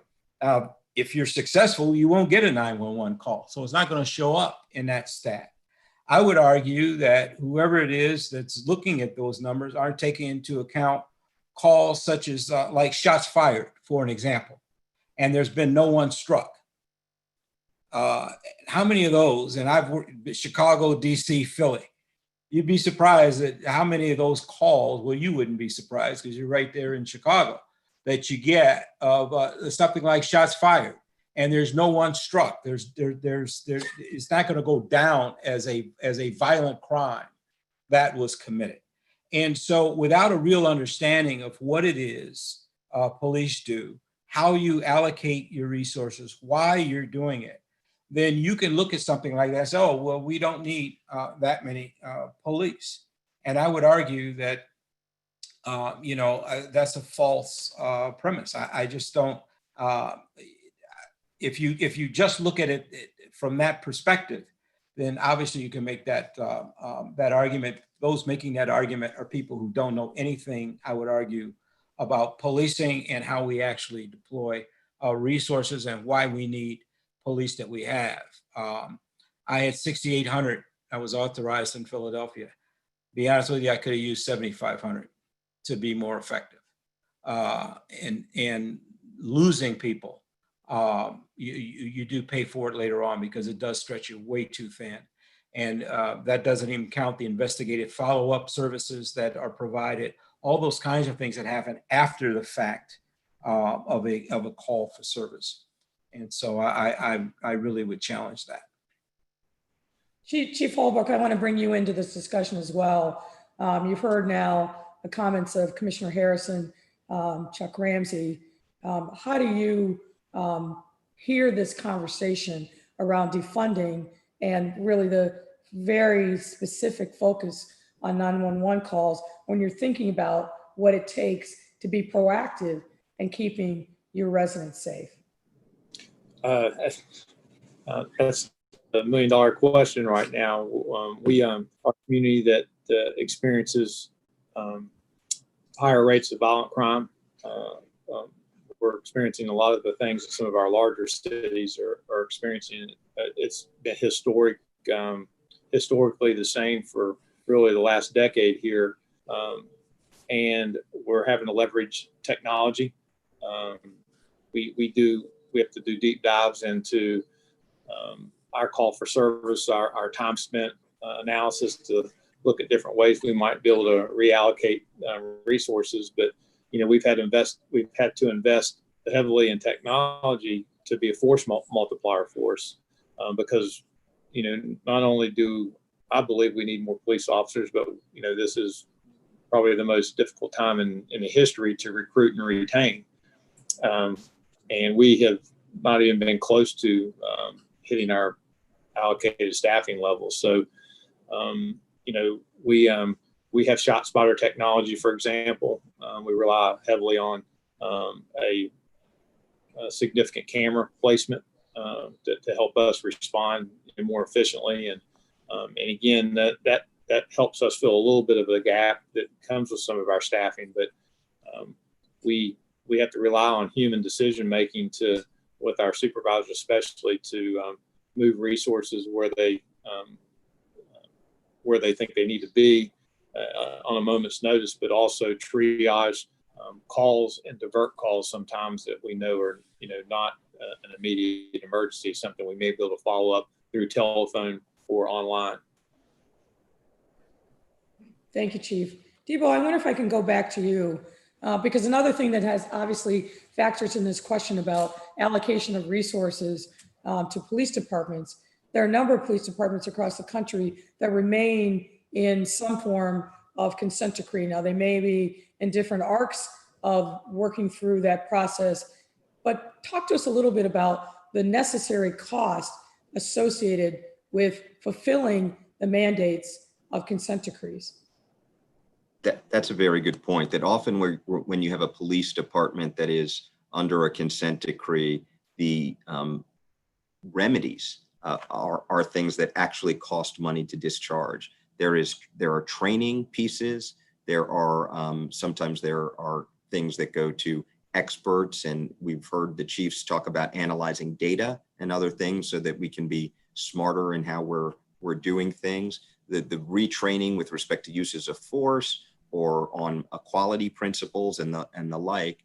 All of these things are things that require investments, and so it's investing to become better. I think that there are perhaps some fair questions to be asked about allocations, and maybe there are some allocations that can be moved around within police departments at various points. But the chiefs are best situated to ask these questions and to answer them and to think about how the money is being moved around. But I think the longstanding experience of consent decrees is that they cost more, not less, and that doing constitutional policing and good policing is something that requires a degree of investment, but it's a degree of investment worth making. On the other side of this, I think we have to think about what are the costs out of the public coffers of all of the cases from situations that arise when you're not constitutionally policing. And that's not something that you very often see in the ledger. And those costs can be appreciable over time. And so doing it better is good because we discharge our duty better to our residents. We lower tensions for law enforcement officers and help them in their public safety mission. It's also good because we're investing in the right things and not investing in practices that are friction points for the community and for our cities. So you just touched upon one of my favorite topics, was the amount of money that we spend every year in settlements, judgments, and attorney's fees. One of my big pet peeves in the last decade in Chicago, over $1 billion spent. That's billion with a B. And when we think about even just a fraction of that money repurposed to investments and community, that would have a catalytic effect. But we're spending that money not just because, as some would say, that they're opportunistic plaintiffs' lawyers, and of course there are, but because we haven't invested in things like risk management and things like better training. If we're talking about, as we are, and I think we all believe, that policing is a noble profession and a profession, that we've got to treat it like that, treat it just like lawyers, treat it like beauticians, where you have continuing education and training so that they are getting the best resources, the best knowledge possible to be able to deliver for residents in our city. And as we all know, that is simply not cost free. Now, if I may, I'm going to bring Tom Cochran into this conversation. Tom, first of all, once again, thank you for your leadership and for your advocacy on behalf of not only our working group, but your decades of support for mayors. You have really understood these issues over a long period of time. And I see you're having a little technical difficulty, so I'm going to keep talking, see if we can get you unmuted, and maybe David can help you with that. But the conference's commitment to all these issues is longstanding. And maybe we'll be able to rope you into the conversation, but I just wanted to give you an opportunity, but I'll sing your praises for you because it is important, the longstanding commitment. And one of the things that Tom has said, and is true, is this is not a conversation that ends today. It's a conversation that absolutely must and will be carried through. We've all talked about this. We've got to seize this moment. We got to seize the opportunity to make sure that we are making good on the promise and the opportunity of this moment. I'm going to see by show of hands if any of our panelists want to make one last point, and if not, we'll go to questions. Mayor, this is Tom Cochran. There you go, Tom. I just want to let you know that as we said to the media today, national media, we had a press conference. This is the beginning, and the United States Conference of Mayors is so proud of this group. And so this is the beginning. Our goal is to have ownership with the police chiefs and our mayors, and we will be working with this group and the organization led by the mayor of Louisville, Greg Fisher, to make sure that this effort, which is incredible, stays in front of our organization. And thank you so much for your leadership. Thank you, Tom. I think Mayor Castor wanted to weigh in. Yeah, I just wanted to underscore a point made by Commissioner Harrison, Chuck Ramsey, and yourself about the training aspect. That is, there's a number of recommendations that we have made about training. And in my experience in law enforcement, when budgets get cut, that's the first area that we go to cut. And as you have so succinctly put, that translates into litigation down the line that will cost you much, much more than any savings you ever had with the training. And just by the virtue of what we ask officers to do, they literally could be in training 24 hours a day. But it is significant that we train and prepare officers to do the tasks that we're asking them to do. Agreed. Anyone else before we turn it over to questions? Okay, maybe Laura, you can tee us up with, or Danny, you can tee us up with the questions.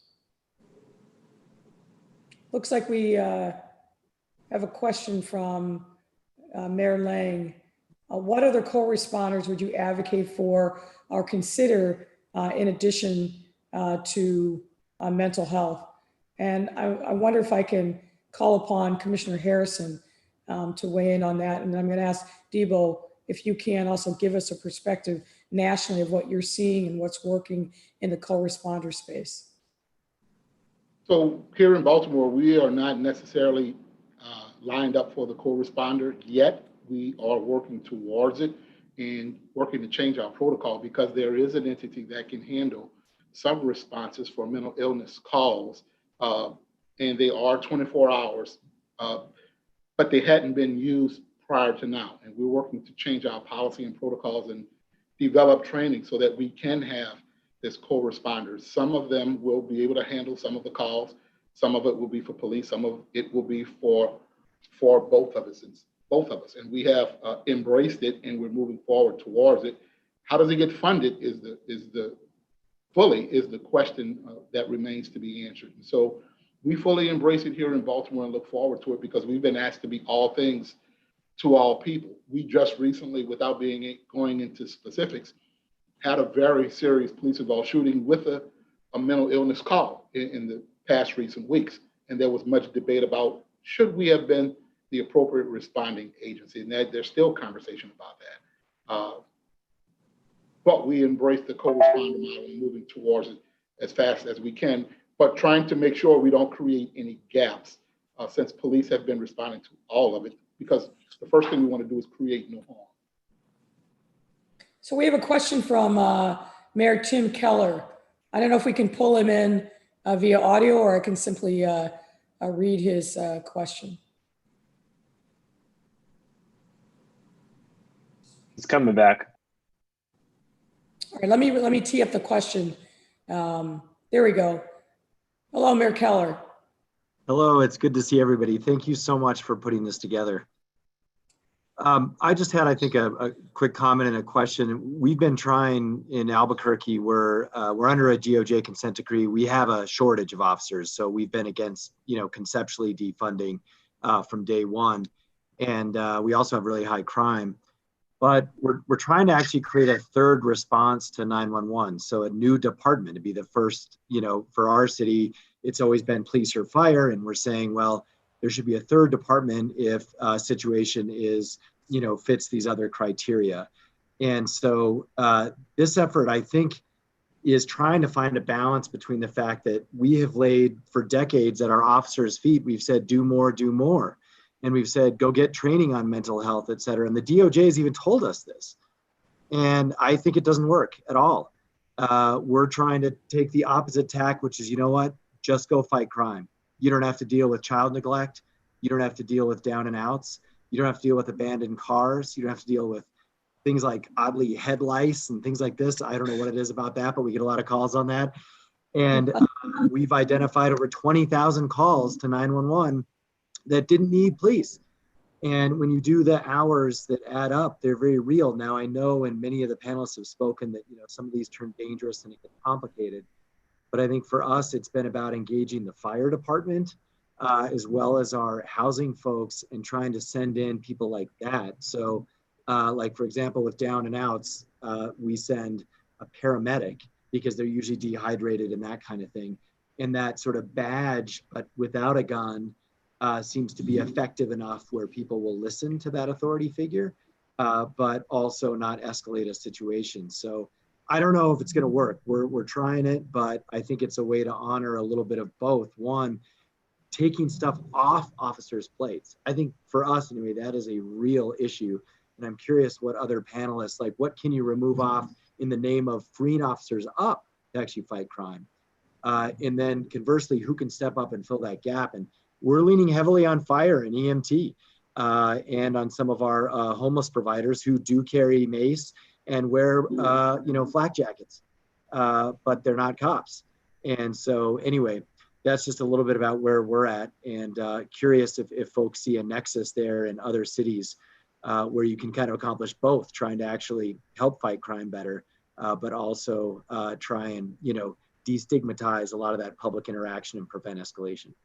So it's really, really interesting. And I just want to ask, and then I'm going to open it up to the panel to really respond to your question directly.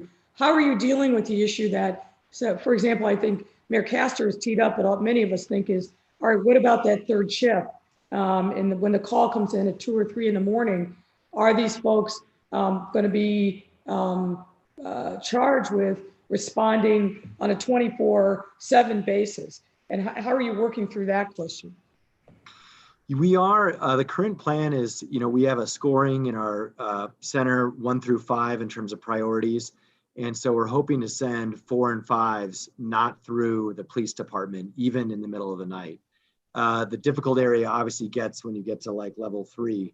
So I guess for us, the short answer to your question, Mayor, is we're treating it just like a fire call out, right? So right now, when you call 911, fire still has a choice. Is this just an EMT or EMT and an officer? And we're saying that criteria and that script that the callers have to use is basically the same. It's just now you have a third choice, but it's not a new problem. Fire already has that problem at 3 a.m., at least for us when there's down and outs or inebriates and things like this. But the answer to your question is yes, 24/7. It's an entirely new department, cabinet level, has its own chief, the whole 9 yards. Interesting. Any members of the panel have some response to Mayor Keller's question about thinking and moving in that direction to create a whole new cadre of responders for the kind of non-violent crime calls? Let me just quickly say first, Mayor Keller, it's great to see you again. Hope that we can see you in person again sometime soon. We'll have fun eventually. I think it sounds great. And we'd like to learn from what you're doing. It's not exactly the same thing, but I think we're not the only city that has this, but we have our United Way Social Service Rapid Response Fund, which isn't run by the city. It's more a regional response. And you may already have that too. But frankly, we're trying to do more of what you're describing, and we'd love to learn as you get up and running on it. Thank you. A lot of what I do every day is copy Mayor Cranley, so I appreciate that. Smart man, smart man. We have a question from Mayor Bridget Anderson, and it's really any of the panelists that want to answer. Has there been pushback from the unions because budgets may be related to calls for service? Who wants to wade into that water first? I'm going to make my friend from Tampa respond to that. Go ahead, Jane, and then I'll back clean up on that one. Okay, thanks. I appreciate that. Well, actually, Mayor Keller, to your point too, is from the law enforcement. I agree. I think that the idea of another division for social services is a great concept and initiative. Also, one of the things is tasking, to I think Chuck Ramsey's point of prevention, also solving crime as opposed to just responding or reacting. And that's, I say that police officers become reporters. They show up on scene, they write a report, and then they're gone. And so if there's any way that you can do the data on the calls for service and those patterns and look to find solutions, or, officer responds to a burglary, they investigate it through as opposed to referring that up. It takes a little more time in the beginning, but it frees up, lowers crime most importantly, but also frees up officer time. As far as the unions go, we have a very good relationship with the union. I had a great relationship under 3 presidents while I was at the Tampa Police Department. But I think that that probably is one of the most thankless jobs that there is being the head of a police union. But these are going to be difficult conversations to have because no one wants to give anything up. And so some other departments, other states are going to have a much tougher road to travel. Chicago, for example, than is like Tampa.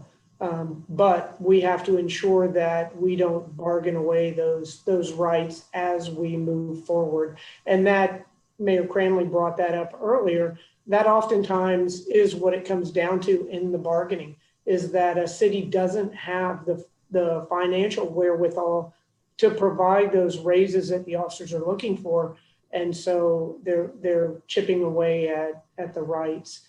And that really, in the long run, does much more harm than good to the overarching organizations, because as we've all said, the vast majority of men and women that put on that uniform do an outstanding job. And unfortunately, those who don't are the ones that are in the spotlight. And those oftentimes are the ones that some of these contract provisions are protecting, or in the very worst case, bringing them back after they've been terminated time and time again. So I will take on the union question too. Look, it's going to be a fight. I don't think there's any doubt about it. As I've said many times, and I think all of the panelists here agree, this is probably the toughest time for local policing, maybe ever. And certainly I think in the last many decades. While there have been individual circumstances in various cities, there have been periods of time, we have not seen a nationwide discussion around the sanctity of life, the issues around local policing, tying them, and I think rightfully so, with systemic racism. This is a hard time to be the police. And unions do what unions do, which is advocate fiercely and passionately for their members. I think the challenge for us is to change the narrative that it's a binary choice, that you're either pro-reform and anti-union or vice versa. This is all about fundamentally, how do we make communities safe, period. And there's lots of different ways in which we must do that. There's lots of different tools in which we need to employ. And I think that is at the heart of a lot of these defunding discussions, is about fair allocation of resources to support many needs of communities, not just local police. And so while I know that we're going to have a tough fight here in Chicago, our largest police union contract is open. We're on opposite ends of the universe when it comes to what we think the path forward looks like. But the only way forward is to find common ground and make sure that we are living our values through the ways in which we engage with our unions, and particularly around collective bargaining agreements. Our community is wise and smart and asking tough questions, as they should, and they're watching these budgets like a hawk. And we have got to rise to this moment, and the unions have to be part of the solution. The status quo has failed. It's failed everyone. It's failed our residents, and it's failed police officers. So we've got to carve a new compact between our residents and our governments and our police departments that service all of us to the best of our ability in the context of these very difficult and challenging times.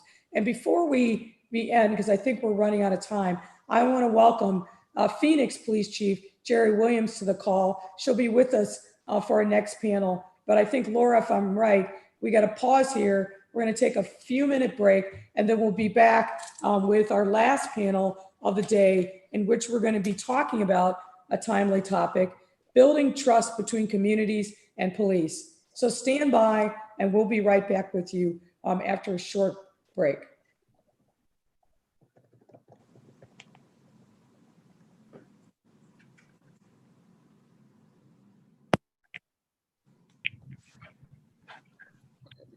So they stopped it. I think I'm gonna try it without it, but I'll have to have you turn up the volume.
All right, Laura, are we ready to roll?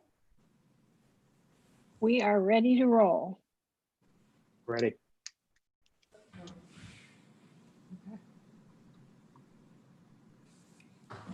All right, good afternoon, everyone. Welcome to our third and final panel of the afternoon, Building Trust Between Communities and Police. And I'm also happy to welcome the president of the U.S. Conference of Mayors, Mayor Greg Fisher of Louisville. Mayor Fisher, I don't know if you want to say a few words to kick us off, and then we're going to jump right into the discussion.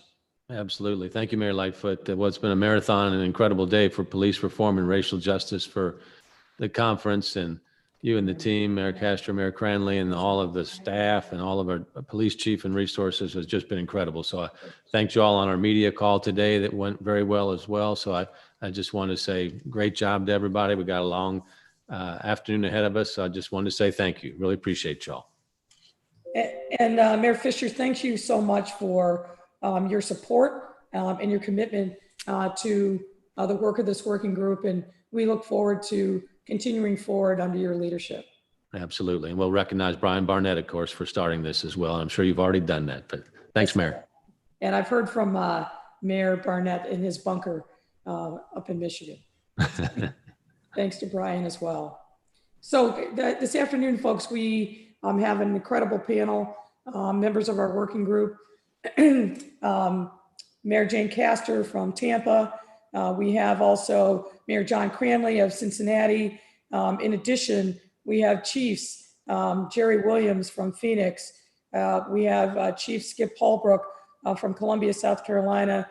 We have, I'll call him Chief Emeritus, Chuck Ramsey, and as well as Ron Davis, who formerly ran the COPS office and has years and years of local policing experience. And also with us is Brent Gurney of the Wilmer Hale Law Firm, who also has tremendous amount of experience advising local chiefs and mayors on all things related to police reform. So we're excited and going to have a great discussion. Let me start it off. I think where we want to start in this very important conversation about building trust is transparency and accountability.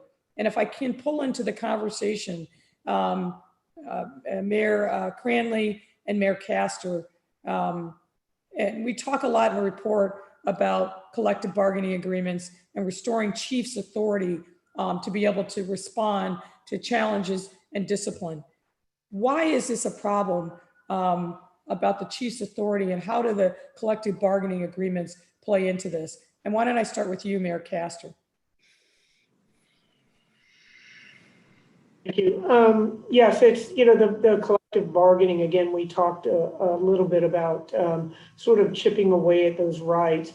And a lot of the focus has been on the arbitration, where you have individuals that, fortunately in our state, they're chosen by the department and the union together.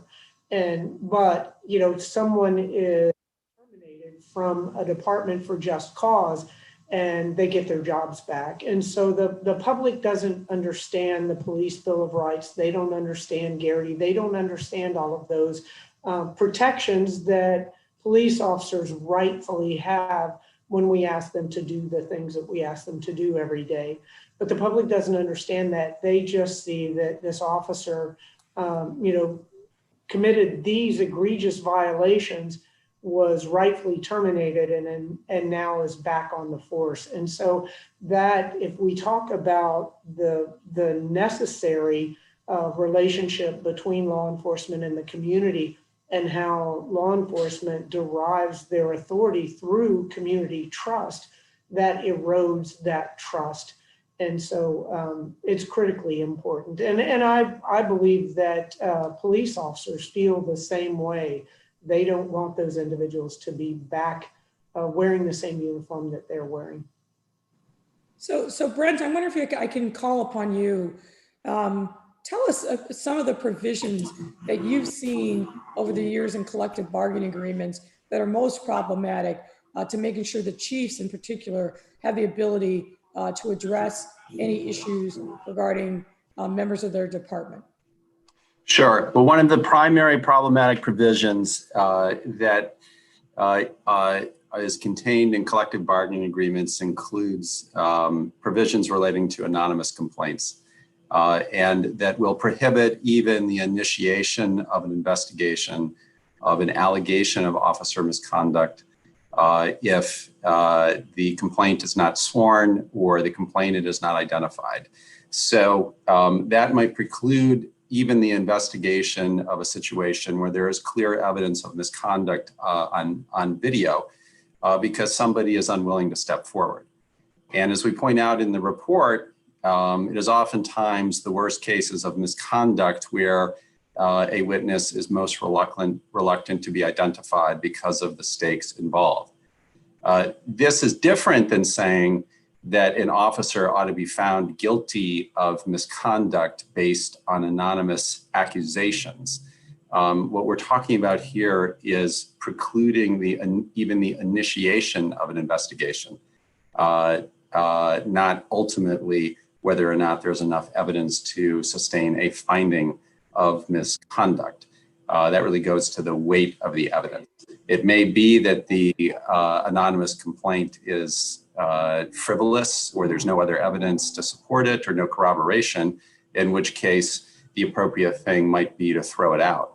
But to not consider it in the first place because somebody wants to remain anonymous means that serious misconduct may not be investigated. A second provision that we see that's problematic is our provisions that require the purging of records within a short period of time. And so there is then in a situation where— And you're talking about disciplinary records, yes? Yes, correct. And so that may preclude you from identifying a pattern or practice of problematic behavior on the part of the officer because those prior records are just gone. And again, this does not mean that records from the distant past for an officer should be held against the officer forever and ever, or should be an aggravating circumstance in an ongoing investigation. But you don't know what you don't know if the records are completely gone. So those are two of the most problematic provisions. A third would be a short time limit on when an investigation can be initiated. That could be as early as 90 days in some jurisdictions, which is just too soon to completely disregard an allegation of misconduct. There are other problematic provisions that can appear in these agreements as well. I think that a main point of our report here is that collective bargaining agreements need scrutiny by cities and city councils before they're entered into. It's only been recently that these agreements have gotten attention, and that's a focus of the report here. In the past, if they've gotten any attention at all, it's only at the last minute after the negotiation has occurred. I know that in some cities, like Chicago, has a pretty sophisticated set of labor lawyers who are focused on these issues, and you may have had some success in paring some of these unreasonable provisions back. Those lawyers get involved with the community early on in getting input from stakeholders. You have a pretty sophisticated community there on what provisions are acceptable and not acceptable. And the goal here is not to strip officers of due process rights. There need to be some basic guardrails and due process for all officers and anybody accused of misconduct. The goal here is to remove those obstacles to conducting a fair and reasonable investigation from the agreements. Thanks, Brandon. I wonder if I can bring Chief Williams into the discussion. You know, we tend, when we talk about these issues around police reform, talking about ways in which we can address problem officers. And I just wonder, to the average officer's ear, what does that sound like for them? And how do we get their buy-in? So I'm wondering, Chief Williams, particularly when we're talking about collective bargaining agreements, what's in it for the average police officer to buy into these reform efforts, particularly when we're talking about shrinking the various provisions in the collective bargaining agreements? Mayor Lightfoot, first and foremost, thank you, ma'am, for your leadership on this. I think we're having a difficulty. I think we're having a difficulty hearing the chief. Okay, hold on just a second. Let me try this. You know what? We're going to let you solve your technical problem. I wonder if I can bring Ron Davis in to address this question. Go ahead, Ron. Yeah, thank you, Mayor. I think a couple of things. The provisions that Brent was talking about really don't go. Hold on, Ron. Unfortunately, sounds like we're having the same problem. David Byrne, can you help us with our technical difficulties so we can hear everybody? Madam Mayor, I think it may be on your end. We're hearing both Chief Williams and Ron Davis. Go ahead, Ron. See if we can hear you yet. Can you hear me now, Mayor? Yes. It looks like everyone can hear me, but maybe Mayor Lightfoot. Yeah, I hear you too, Ron. I can't hear. I can hear And you, Jerry, Ron. I hear you too. I can hear you. I hear you. So then let me defer back to Jerry because she was answering first, and then maybe. So, they can only hear you. I can't, but go ahead, Ron, and we'll figure it out on this end as well. Perfect. Thank you, Mayor Lightfoot. You know, when it comes to problematic officers, I have a saying: no one dislikes a dirty cop more than another dirty police officer or a bad police officer, because we don't want to be painted with that broad brush. But at the same time, I think it's important to identify the millions of stops, the hundreds and thousands of contacts. Most of those go very well most of the time.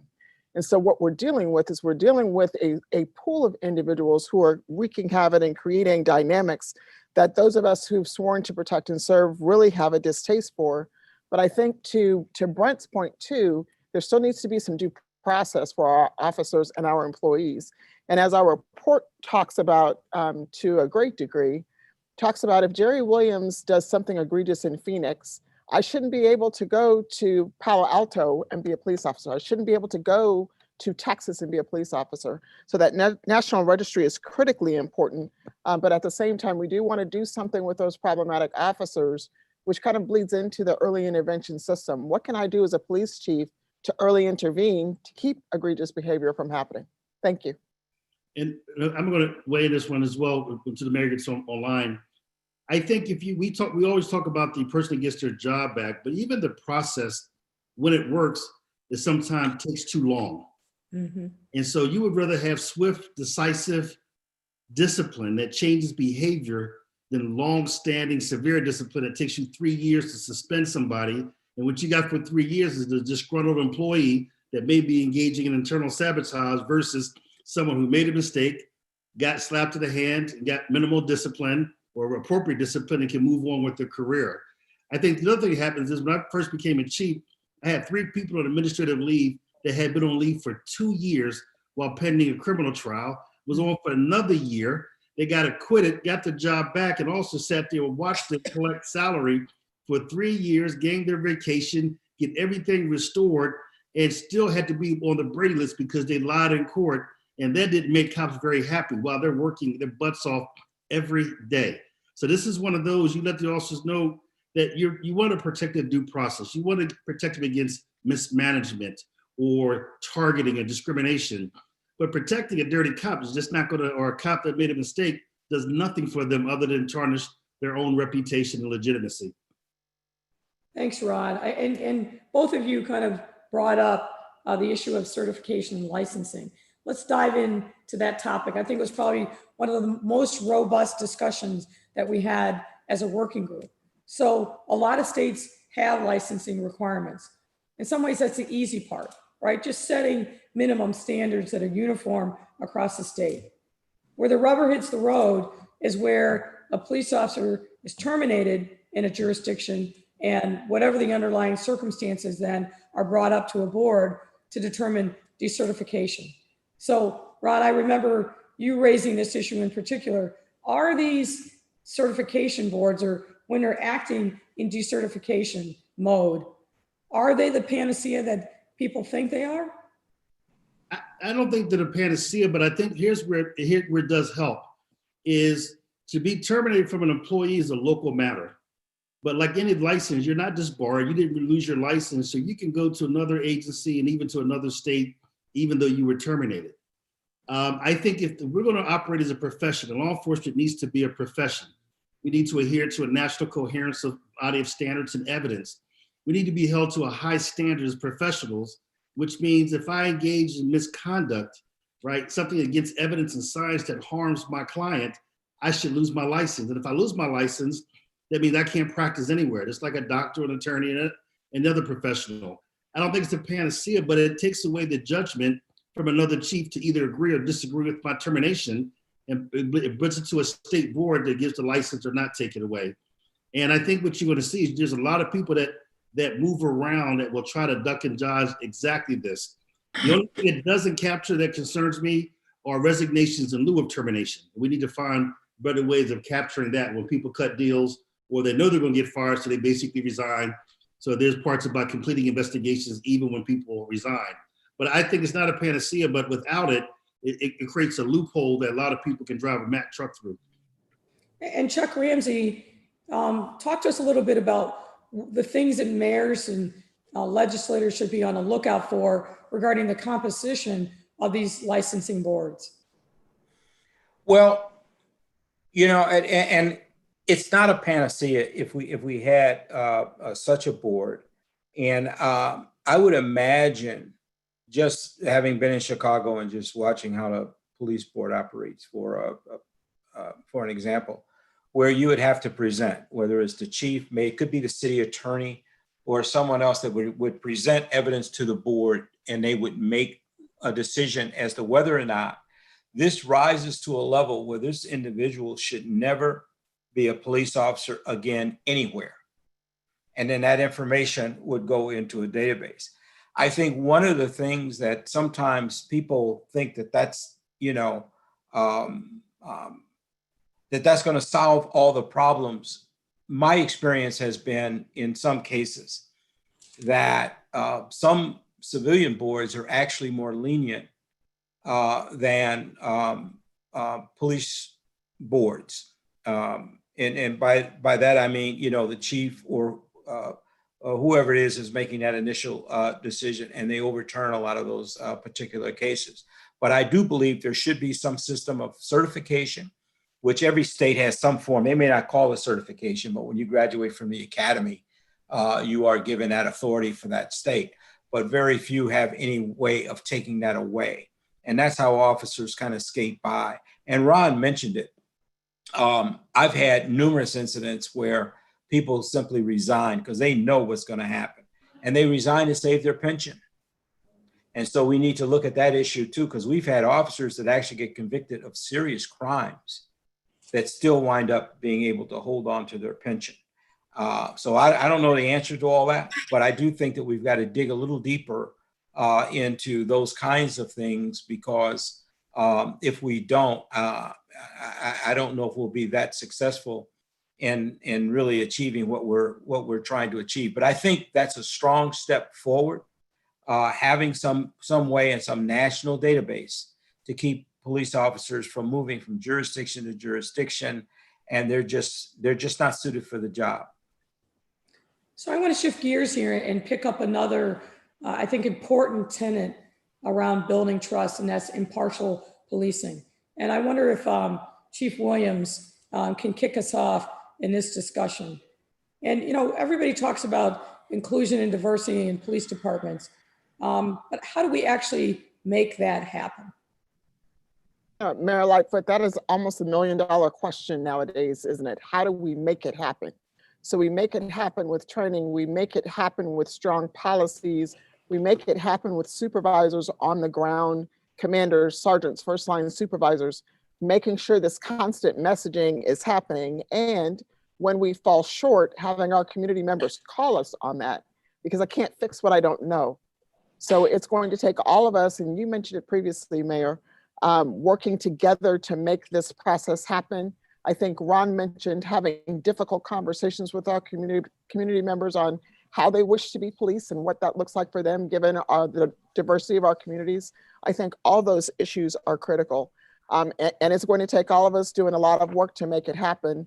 What's not lost on me is the incredible information that's presented in this document can be the building blocks to get to that diversity, to include identifying our own implicit biases we all might have that we bring to the table, and how do we move beyond those biases to create a safe community for all.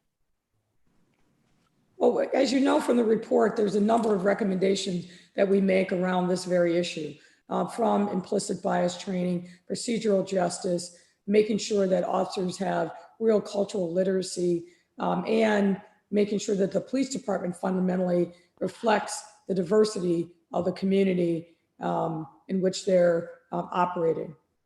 But let's talk about how this works in practice. And for years now, there's been a lot of requirements around assessing stops, searches, and arrest.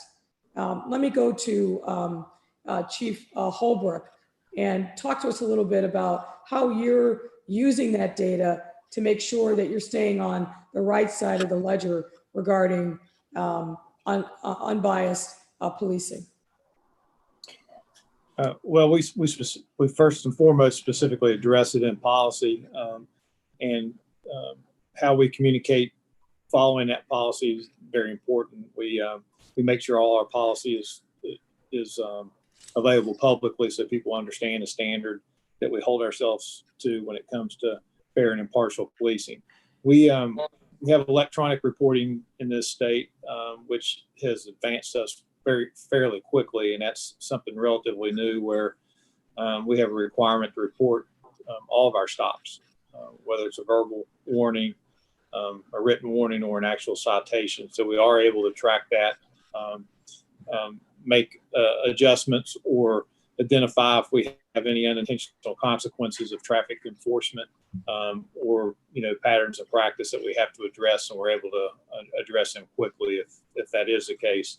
I think you also have to be conscious of as you're looking at numbers, and we've talked in a couple of the other panels today, the devil's in the numbers at times, but we're a very diverse and inclusive southern city. For example, we're about 42% African American. The demographics of the city they kind of speak for themselves. We have certain areas that are predominantly African American. We have pockets of crime where we do enforcement as often driven by hotspot policing, and we're in communities oftentimes where there's the greatest distrust, and it's the community that needs us the most. So our numbers may be high.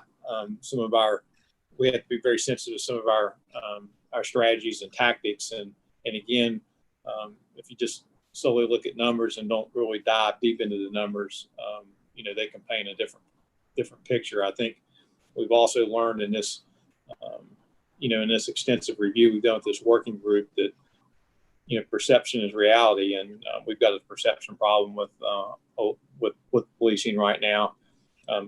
How we respond to that, and how we tell the story, and how this document translates, especially when it comes to these important areas these focus areas we've identified, I think is going to be critical and help us overcome some of the issues surrounding impartial policing, what we're talking about now. So Ron Davis, in your role as the director of the COPS program, you were frequently called upon to really render assistance to cities and departments that were struggling with this issue of impartial policing, but really wanted to get it right. What were kind of a standard sets of the themes that you were seeing in those cities that were reaching out? And what were some of the solutions and remedies that you brought to the table for them? Yeah, thank you for that question. I think the most common theme was in a city or a police department's desire, their legitimate, noble desire to address crime and violence, that deployment that Skip just mentioned into areas that are affected the most causes a skew of the data so that you have racial disparities. And in looking at the racial data, a couple of things we need to take a look at. One would be, is the activity you have officers engaged in, is that really the accurate activity they should be engaged in to fight crime and violence, or are you over-policing communities of color? Two, when you're looking at the data and the disparities, is the idea that you would compare that to the demographics of a community is not necessarily appropriate, because that doesn't reflect who may be driving or be walking in or who's inside your community. And then three, the part that's the hardest for us to accept as a community is that what are the disparities that are social based versus police driven? What I mean by police driven can impact stops, and they can impact searches and the hit rate. They can impact their own implicit bias. But if you have disparities in housing and education and social conditions, it would be naive to think that that's not going to translate to other disparities, including crime, violence, and the need for police to be in that neighborhood. Mm-hmm. So when looking at the data, you have to get communities to come together. One, not to be afraid of the data, but to find its meaning, whether or not it's police driven, whether it's societal based. Two, to take a look at your own programs. And if you are sending lots of officers into hotspots, that may be a good tactic, but maybe what they're doing may not be. If the stop data itself is telling you they're not getting contraband, it's not having an impact on crime, and it's not working other than pissing off the neighborhood. And I found this consistently across the table, and it's tough because the people are trying to do the right thing for the right reason in the right way. And the communities that are impacted the most are the ones yelling the most for the services because they need it and deserve it. So that's the conflict. But once the people work it together, and the chiefs that have asked for that, and there's a couple on this panel that have done exactly that, have done that, is they go further, because whether the data shows they could do something different or not, almost I won't say irrelevant, but it's secondary to the fact that they're trying to find out how to do it and not have the collateral damage that it may inadvertently cause. So I think first is not to be afraid of the data, not be afraid of the results, and make sure the community takes responsibility for its part and for the solutions as well. So I think Ron made a lot of really good points, and there's two that I want to highlight, and I want to see who wants to jump in on them. One is not to be afraid of the data, because the data is going to be the data, and many states now require this kind of reporting. But another important point is context. Why is it that you're using the deployments? Where are you using them? And what's the justification for that? Is it data driven, or is it something else? And another point is, when you're seeing a significant amount of stops and arrests in a particular area, what's the yield? And what are you doing with that data once you see it? I think in our experience, for example, here in Chicago in 2014, the number of stops in Chicago on a per capita basis exceeded those in New York at the height of New York's use of stop and frisk. But what we also saw is that those stops were, in some ways, not surprisingly, focused on African-American and particularly African-American men, but the yield, meaning finding contraband, finding other weapons, was so low compared to what was happening with other demographics. Yet we kept continuing on. So Jane, I know as you were listening to Ron, you were nodding your head a lot. Jump in on this conversation, then I want to bring Chuck Ramsey in and then Chief Williams. But start okay, with well, we're one, as Ron alluded to, I called him in as the chief of police because we had one of the very scenarios that he just described, where you have a particular geographic area of the city that had the highest crime rate. And we were trying a number of initiatives in that particular area. And the results came back where it impacted Black residents in the particular neighborhood. And when you talk to the residents, they're welcoming, they're please, we want our community to be safer. But clearly those statistics, you have to pay attention to those statistics. You have to be very mindful of the initiatives. And I would argue it is incumbent upon us to pay attention to the data.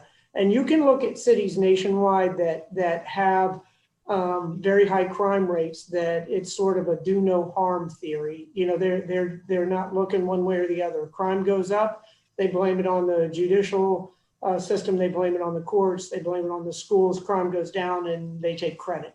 So, if you're out there working every day, I would submit the key, not the answer, but one of the keys is communication. Ensuring that you're meeting with the community. That goes to our recommendations as well, that you have that working partnership. You understand what the community is looking for. I always say as police officers, we think the citizens want us to protect them from rapists, robbers, and murderers, which is true, but very few people are victims of those kinds of crimes. When you ask residents, they say, I don't want somebody to take my stuff. That's the majority of the crime out in the community. So I think it comes down to that communication. It comes down to paying attention to the data. If you are trying a particular initiative and it is not yielding the results, you're not reducing crime, and you're infringing upon particular groups unfairly, then you've got to pay attention to that data. And you have to look for outside sources. It was very important, and I've thanked Ron Davis many, many times that I gave him a call and he sent a team in, and to have that objective viewpoint, because you do have your head down and you're working as hard as you can to make that neighborhood safe, because everyone should be able to live in a safe community. So Chuck Ramsey, I wonder if you can weigh in on this question that arises from the particular discussion we're having now. You got the data, you're using the data to make deployments and devise strategies. What kind of resources are you putting into making sure that you analyze the data and that you are guided and making adjustments based upon what you're seeing in the data? Chuck? Well, I mean, I agree with everything said, and analysis is very important, but I also think beyond that, as that data is being collected, as stop data is being collected, our first line supervisors have to do a much better job of scrutinizing these reports, making sure that officers had reasonable suspicion that was clearly articulated at the time they made the stop. And in a lot of cases, I have seen reports that have gone through a couple levels of review that were very weak. They just did not articulate the reason for the stop to begin with. I also think that, and it kind of goes back to earlier conversations we had this afternoon, and that ties back into community policing. Working in the same areas on a consistent basis, knowing the residents, knowing who's who in a community. And oftentimes what happens, especially in our heavy crime areas, you have deployment of resources beyond just that, that one beat officer or two beat officers that are assigned to that area. You have outside units coming in. They make an assumption, and that's where bias policing does come in, and it does exist, that because that's a challenged neighborhood, and because there's a lot of crime, that, if I stop a lot of people, I'm going to get a gun. All right, well, you stop 100 people, you get one gun. Good, you got a gun off the street, but now you've alienated 99 other people.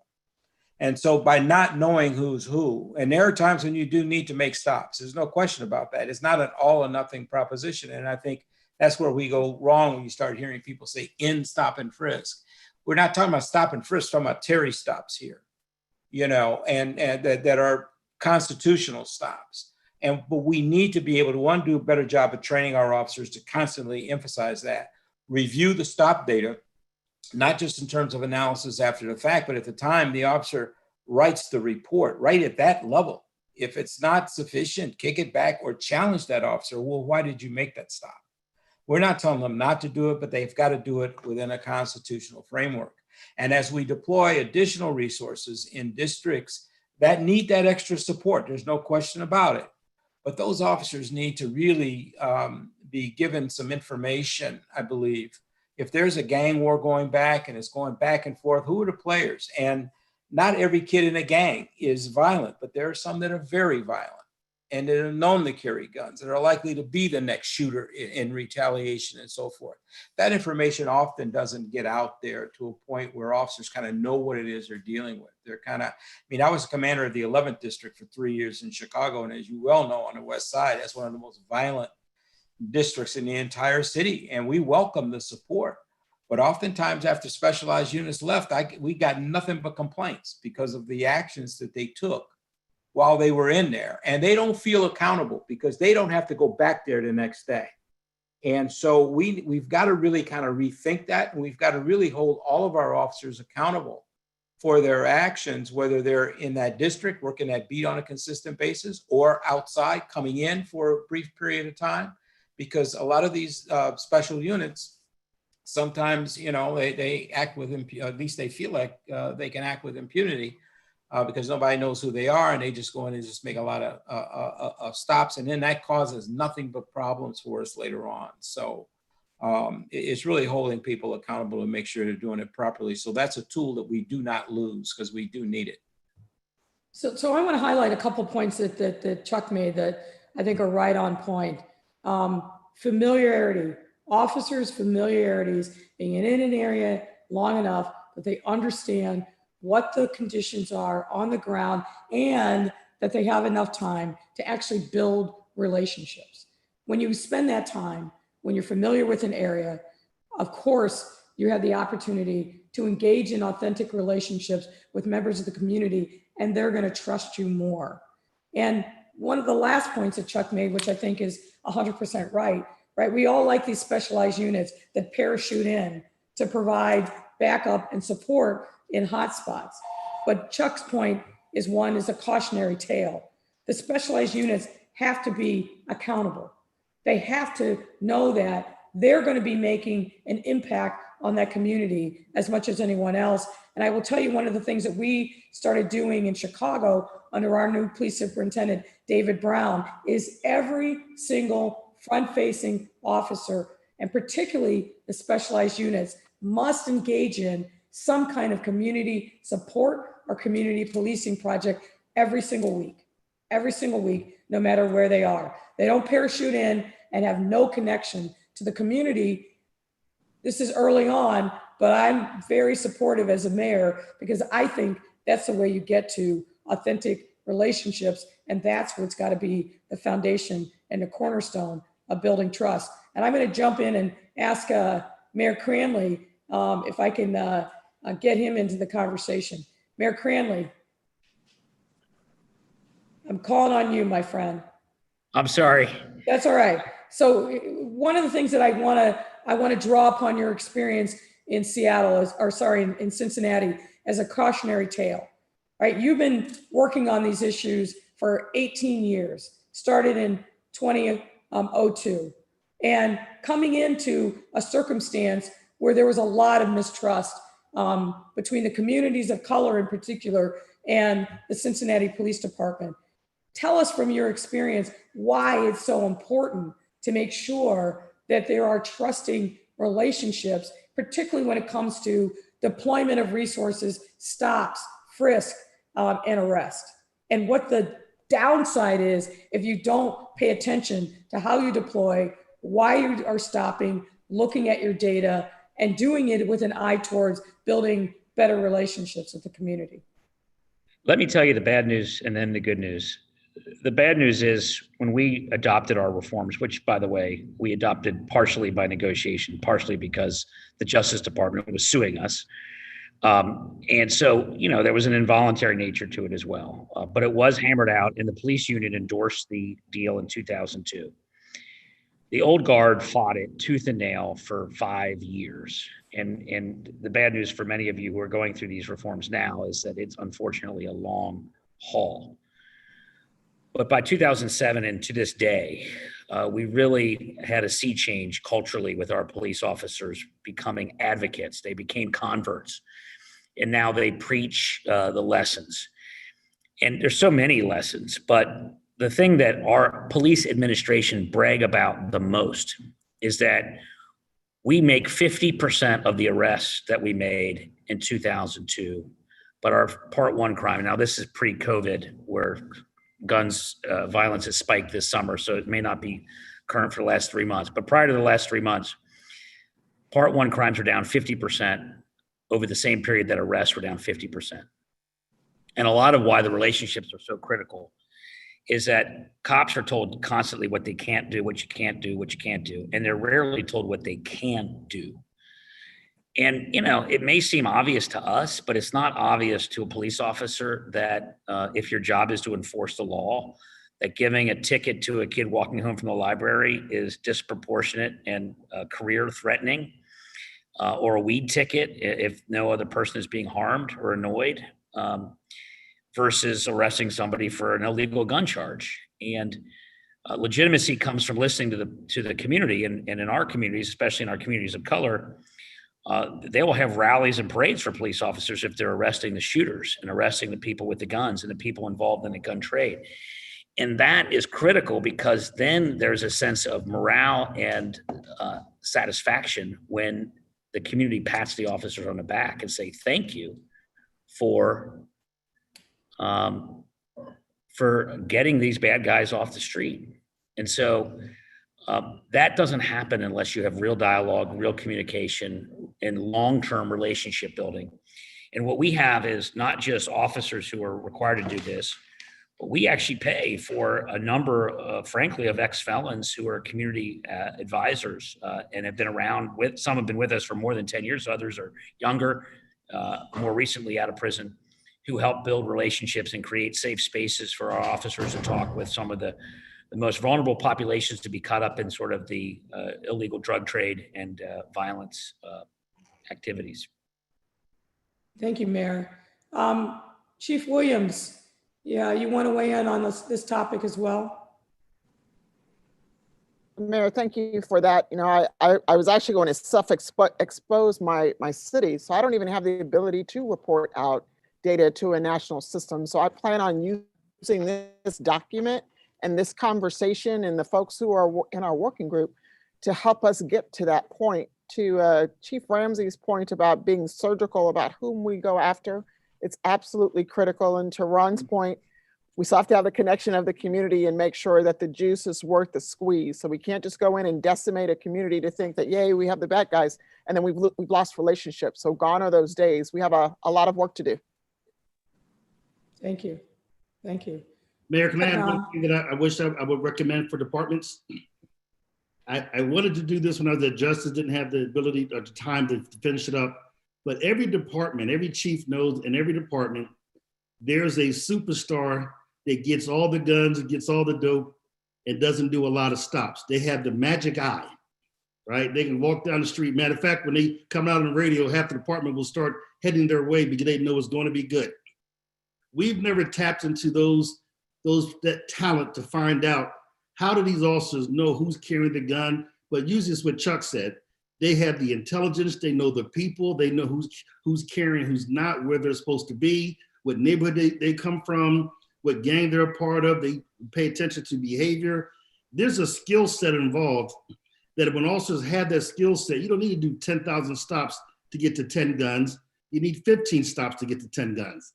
And you stop the right people for the right reason at the right time, and the community will love you for it because that's the 15 people that are terrorizing the neighborhood. Not my grandson, not my nephew, those 15 that everybody knows are shooters. So there may be an opportunity within the department to find those individual officers and learn more of how they do their job and how they do it so well. I would agree with Ron, if I can just very quickly, because I know we got to get to Q&A, but it reminded me of something my old partner years ago, because I was pretty aggressive in going after guns, because he had a knack for stopping people and knowing that they had a gun on them. And I asked him how he did it. He said he did it by studying off-duty policemen, by watching off-duty policemen that are in plain clothes, that are carrying guns, and look at those subtle gestures that they're making as they're readjusting their belt or they're doing this, or the bulges and all that sort of thing. And he picked that up, and that's what he used on the street. So some of it is very subtle. And for the lawyers there, I don't know if that's reasonable suspicion or not, but those are little things and little tricks to kind of minimize it. I want to jump in, Lori, with this just really quick about community policing. I heard on NPR years ago, Bealfield, I believe that's how you pronounce it. He was a commissioner in Baltimore, and I guess he was a new officer in the 60s. He said that he was white and he patrolled a predominantly African-American neighborhood. Said he got dropped off on a street corner at the beginning of his shift, and then he was picked up at the end of his shift. So he had to know whose house he could go into to use the telephone. He had to know who would let him use the restroom. He had to know how to mediate the disagreements and the neighborhood issues. And foremost, he had to know when it was time to make an arrest, what was significant that that person needed to come out of that neighborhood. And I really think that that is a definition of community policing that will stand the test of time. That's great. That's great. So I think we have time for a couple of questions. We have a question on data. And the question is, speaking of looking at the data, does it create adverse incentives to base officer promotions on achieving the minimum number of stops, arrests, and citations? There's a big focus on numbers, that officers who try to police smart rather than just hitting numbers get penalized. Those who blindly stop and arrest are rewarded. Can we change the incentive structure? Great question, right? What is every officer, every agent that I've ever worked with, they get rewarded by those metrics. But are we inadvertently creating a disincentive or creating an incentive to do the wrong kind of policing and not policing quote unquote smart? Who wants to jump in on that? Chief Williams. Thank you, Mayor Lightfoot. If we're promoting people because of numbers, we have a problem. We're promoting the wrong people.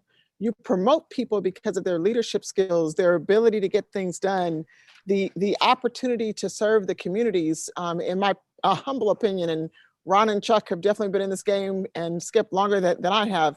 If that's one of the reasons and rationales behind promotion, to me, that's problematic. It should be community engagement. It should be communication skills. It should be leadership.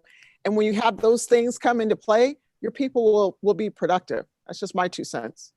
So let me push back though a little bit, and I'll give you an example from my experience. When I worked as a prosecutor, the agents and officers that I work with, they got rewarded by an arrest. Well, any prosecutor will tell you that's just the beginning of the process, right? I got to pull all the evidence together. I got to write up the complaint. I got to put this in a grand jury, get the case indicted, and maybe try it. They're taking a victory lap with the takedown and the arrest, giving everybody high fives, but the work is just beginning. So this incentive structure focused around arrest, I've thought a lot about it. I've never been able to come up with a different structure, but it is skewed in an interesting and sometimes problematic direction from my perspective. Ron, you want to jump in on this? Yeah, I'm going back to when I came in the 80s. That was the measurement of success.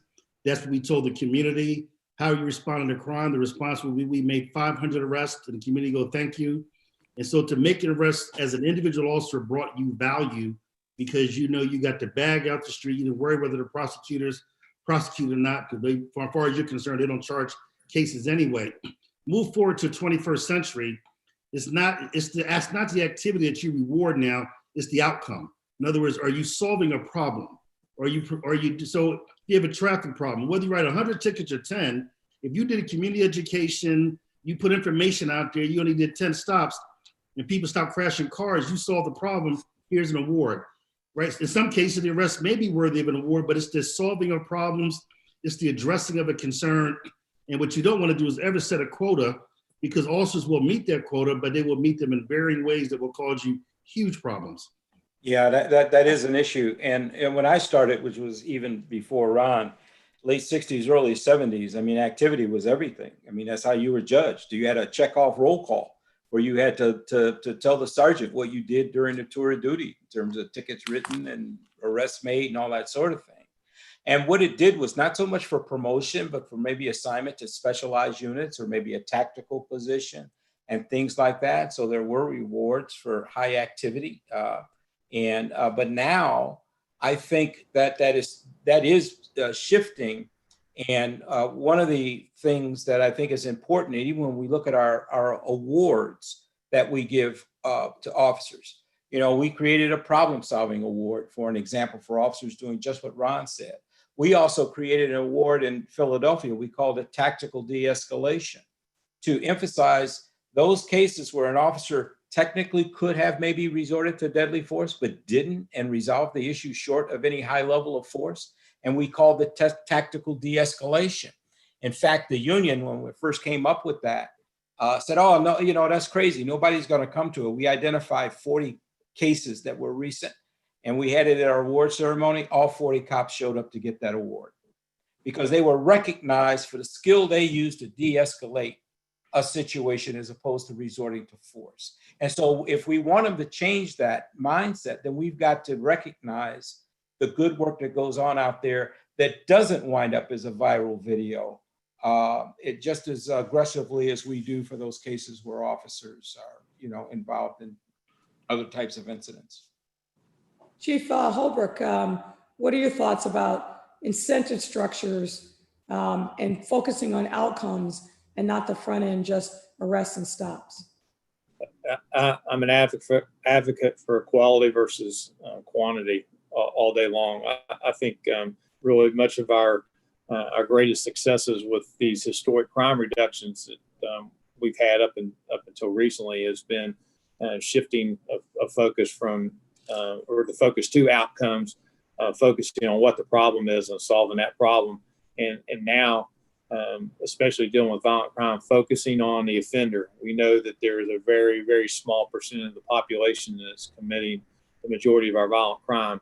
And there's no reason to disrupt an entire neighborhood, disenfranchise our residents when we know who we should be focusing on, and that's where we should be putting our resources and our people. And that's not numbers driven, that's outcome driven. Thanks, Chief. Our last question is this, comes from Yvonne Roman. We have over 18,000 police agencies with widely varying qualifications and standards. Ron spoke about establishing a national certification. That's actually something that is a recommendation of our report. With considerations like federalism, unions, etc., how can a national standard be established for certification of police officers and standardizing law enforcement? Who wants to jump in? And maybe Brett, I'll ask you to start with the answer there.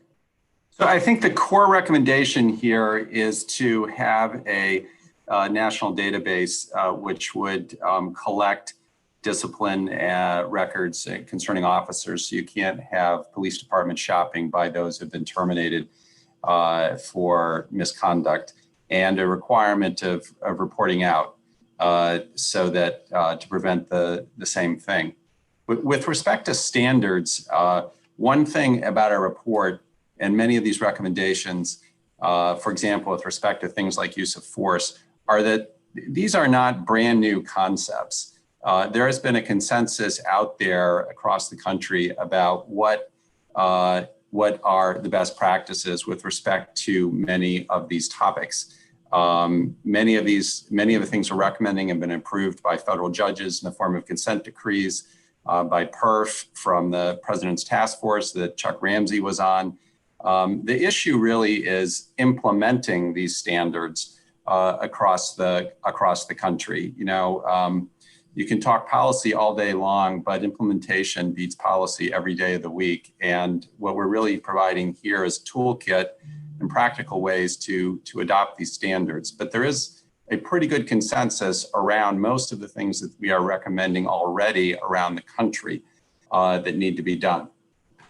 I can add just real quickly a couple areas where I think a national standard would be beneficial. One would be in the area of training. Another would be an area of accreditation for police departments. Now, the federal government can't mandate it, but they can certainly tie funding to it so that, departments that want to get, or cities actually, that want to get federal funding would have to have that standard at a certain level. And I think if they just did in those two areas, I think it could mean a lot toward improving the profession of policing. If I could add to that, one, I'm glad Dr. Roman intervened. She's a big proponent of evidence-based policing.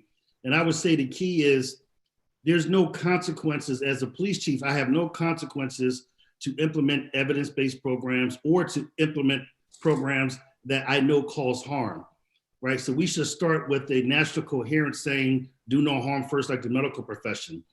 And if I now want to implement the DARE program, there should be an accountability when the evidence shows that it may be harmful, right? And so although most of those provisions are advocated, there's no body that basically, I think Chuck's right, that says if you're going to implement programs that are not evidence-based and cause harm or collateral damage to the community, then you're not eligible for federal funds. We don't want to federalize our police. The strength is that it's decentralized, but like many professions that are decentralized, that does not mean that we can't set a body of national standards, not federal, but national standards, and hold us accountable to those standards like any other profession. And I think the way to do that is why we don't have that now is, I'm talking evidence-based program, but we have failed to invest in enough research to turn our profession into a science. And we are still kind of shooting from our hip and responding to problems, and we don't have the research behind it to guide us. So we need more research, we need more evidence, and I think we need a national, like England has, a national law enforcement college to prepare the next generation of police chiefs and leaders to be science-based, evidence-based, community-based, and think about 21st century policing. Mm-hmm. Mm-hmm. Well, great last words, Ron. Thank everybody for this conversation. Thanks for every working group member for all the hard work that brought us to this point. It is a tremendous source of pride for me personally. And I want to thank the conference. Thank you, Tom. Thank you, Laura. Thank Mayor Fisher. This is the start of an important conversation for us as mayors and as police chiefs. And we're going to keep pushing this narrative forward because this is the way that we get to real solutions. And Tom, I'll give you the last word. Well, I just want to reiterate again and thanking Mayor Barnett. And we worked on establishing this group very, very early in this crisis we're in. The mayors come together in Louisville next month in a virtual way. And we've had some, informal discussions, and I'll be talking to the Chief Ramsey about this. And I've heard the word training, and I've heard the word federal government. And I think there are federal resources that we need to think about as we go through maybe the new transition and a new government. So we will be working together, and that we will be designing ways that we can take this incredible work and breathe life into it. You have to have ownership with the mayors and the chiefs. And this group is a very good start, but let's continue. And thank you so much, Mayor Lightfoot, for your leadership. It's been my great pleasure. Thanks, everyone. Just a couple logistics. We have recorded all three of today's panels. They are available on the conference website at usmayors.org/issues/police reform. I hope you take advantage of them. Read the report. Extensive amount of source material cited in the report on every issue that you want to dig into. And don't hesitate to reach out to any of the working group members if we can help you on any issues. We're all in this together. We're all trying to move forward and do the right thing for our communities and fundamentally make sure that our residents are in fact safe. So thanks to you all. Good afternoon, good evening. Appreciate all the hard work. Bye-bye. Thank you, Mayor.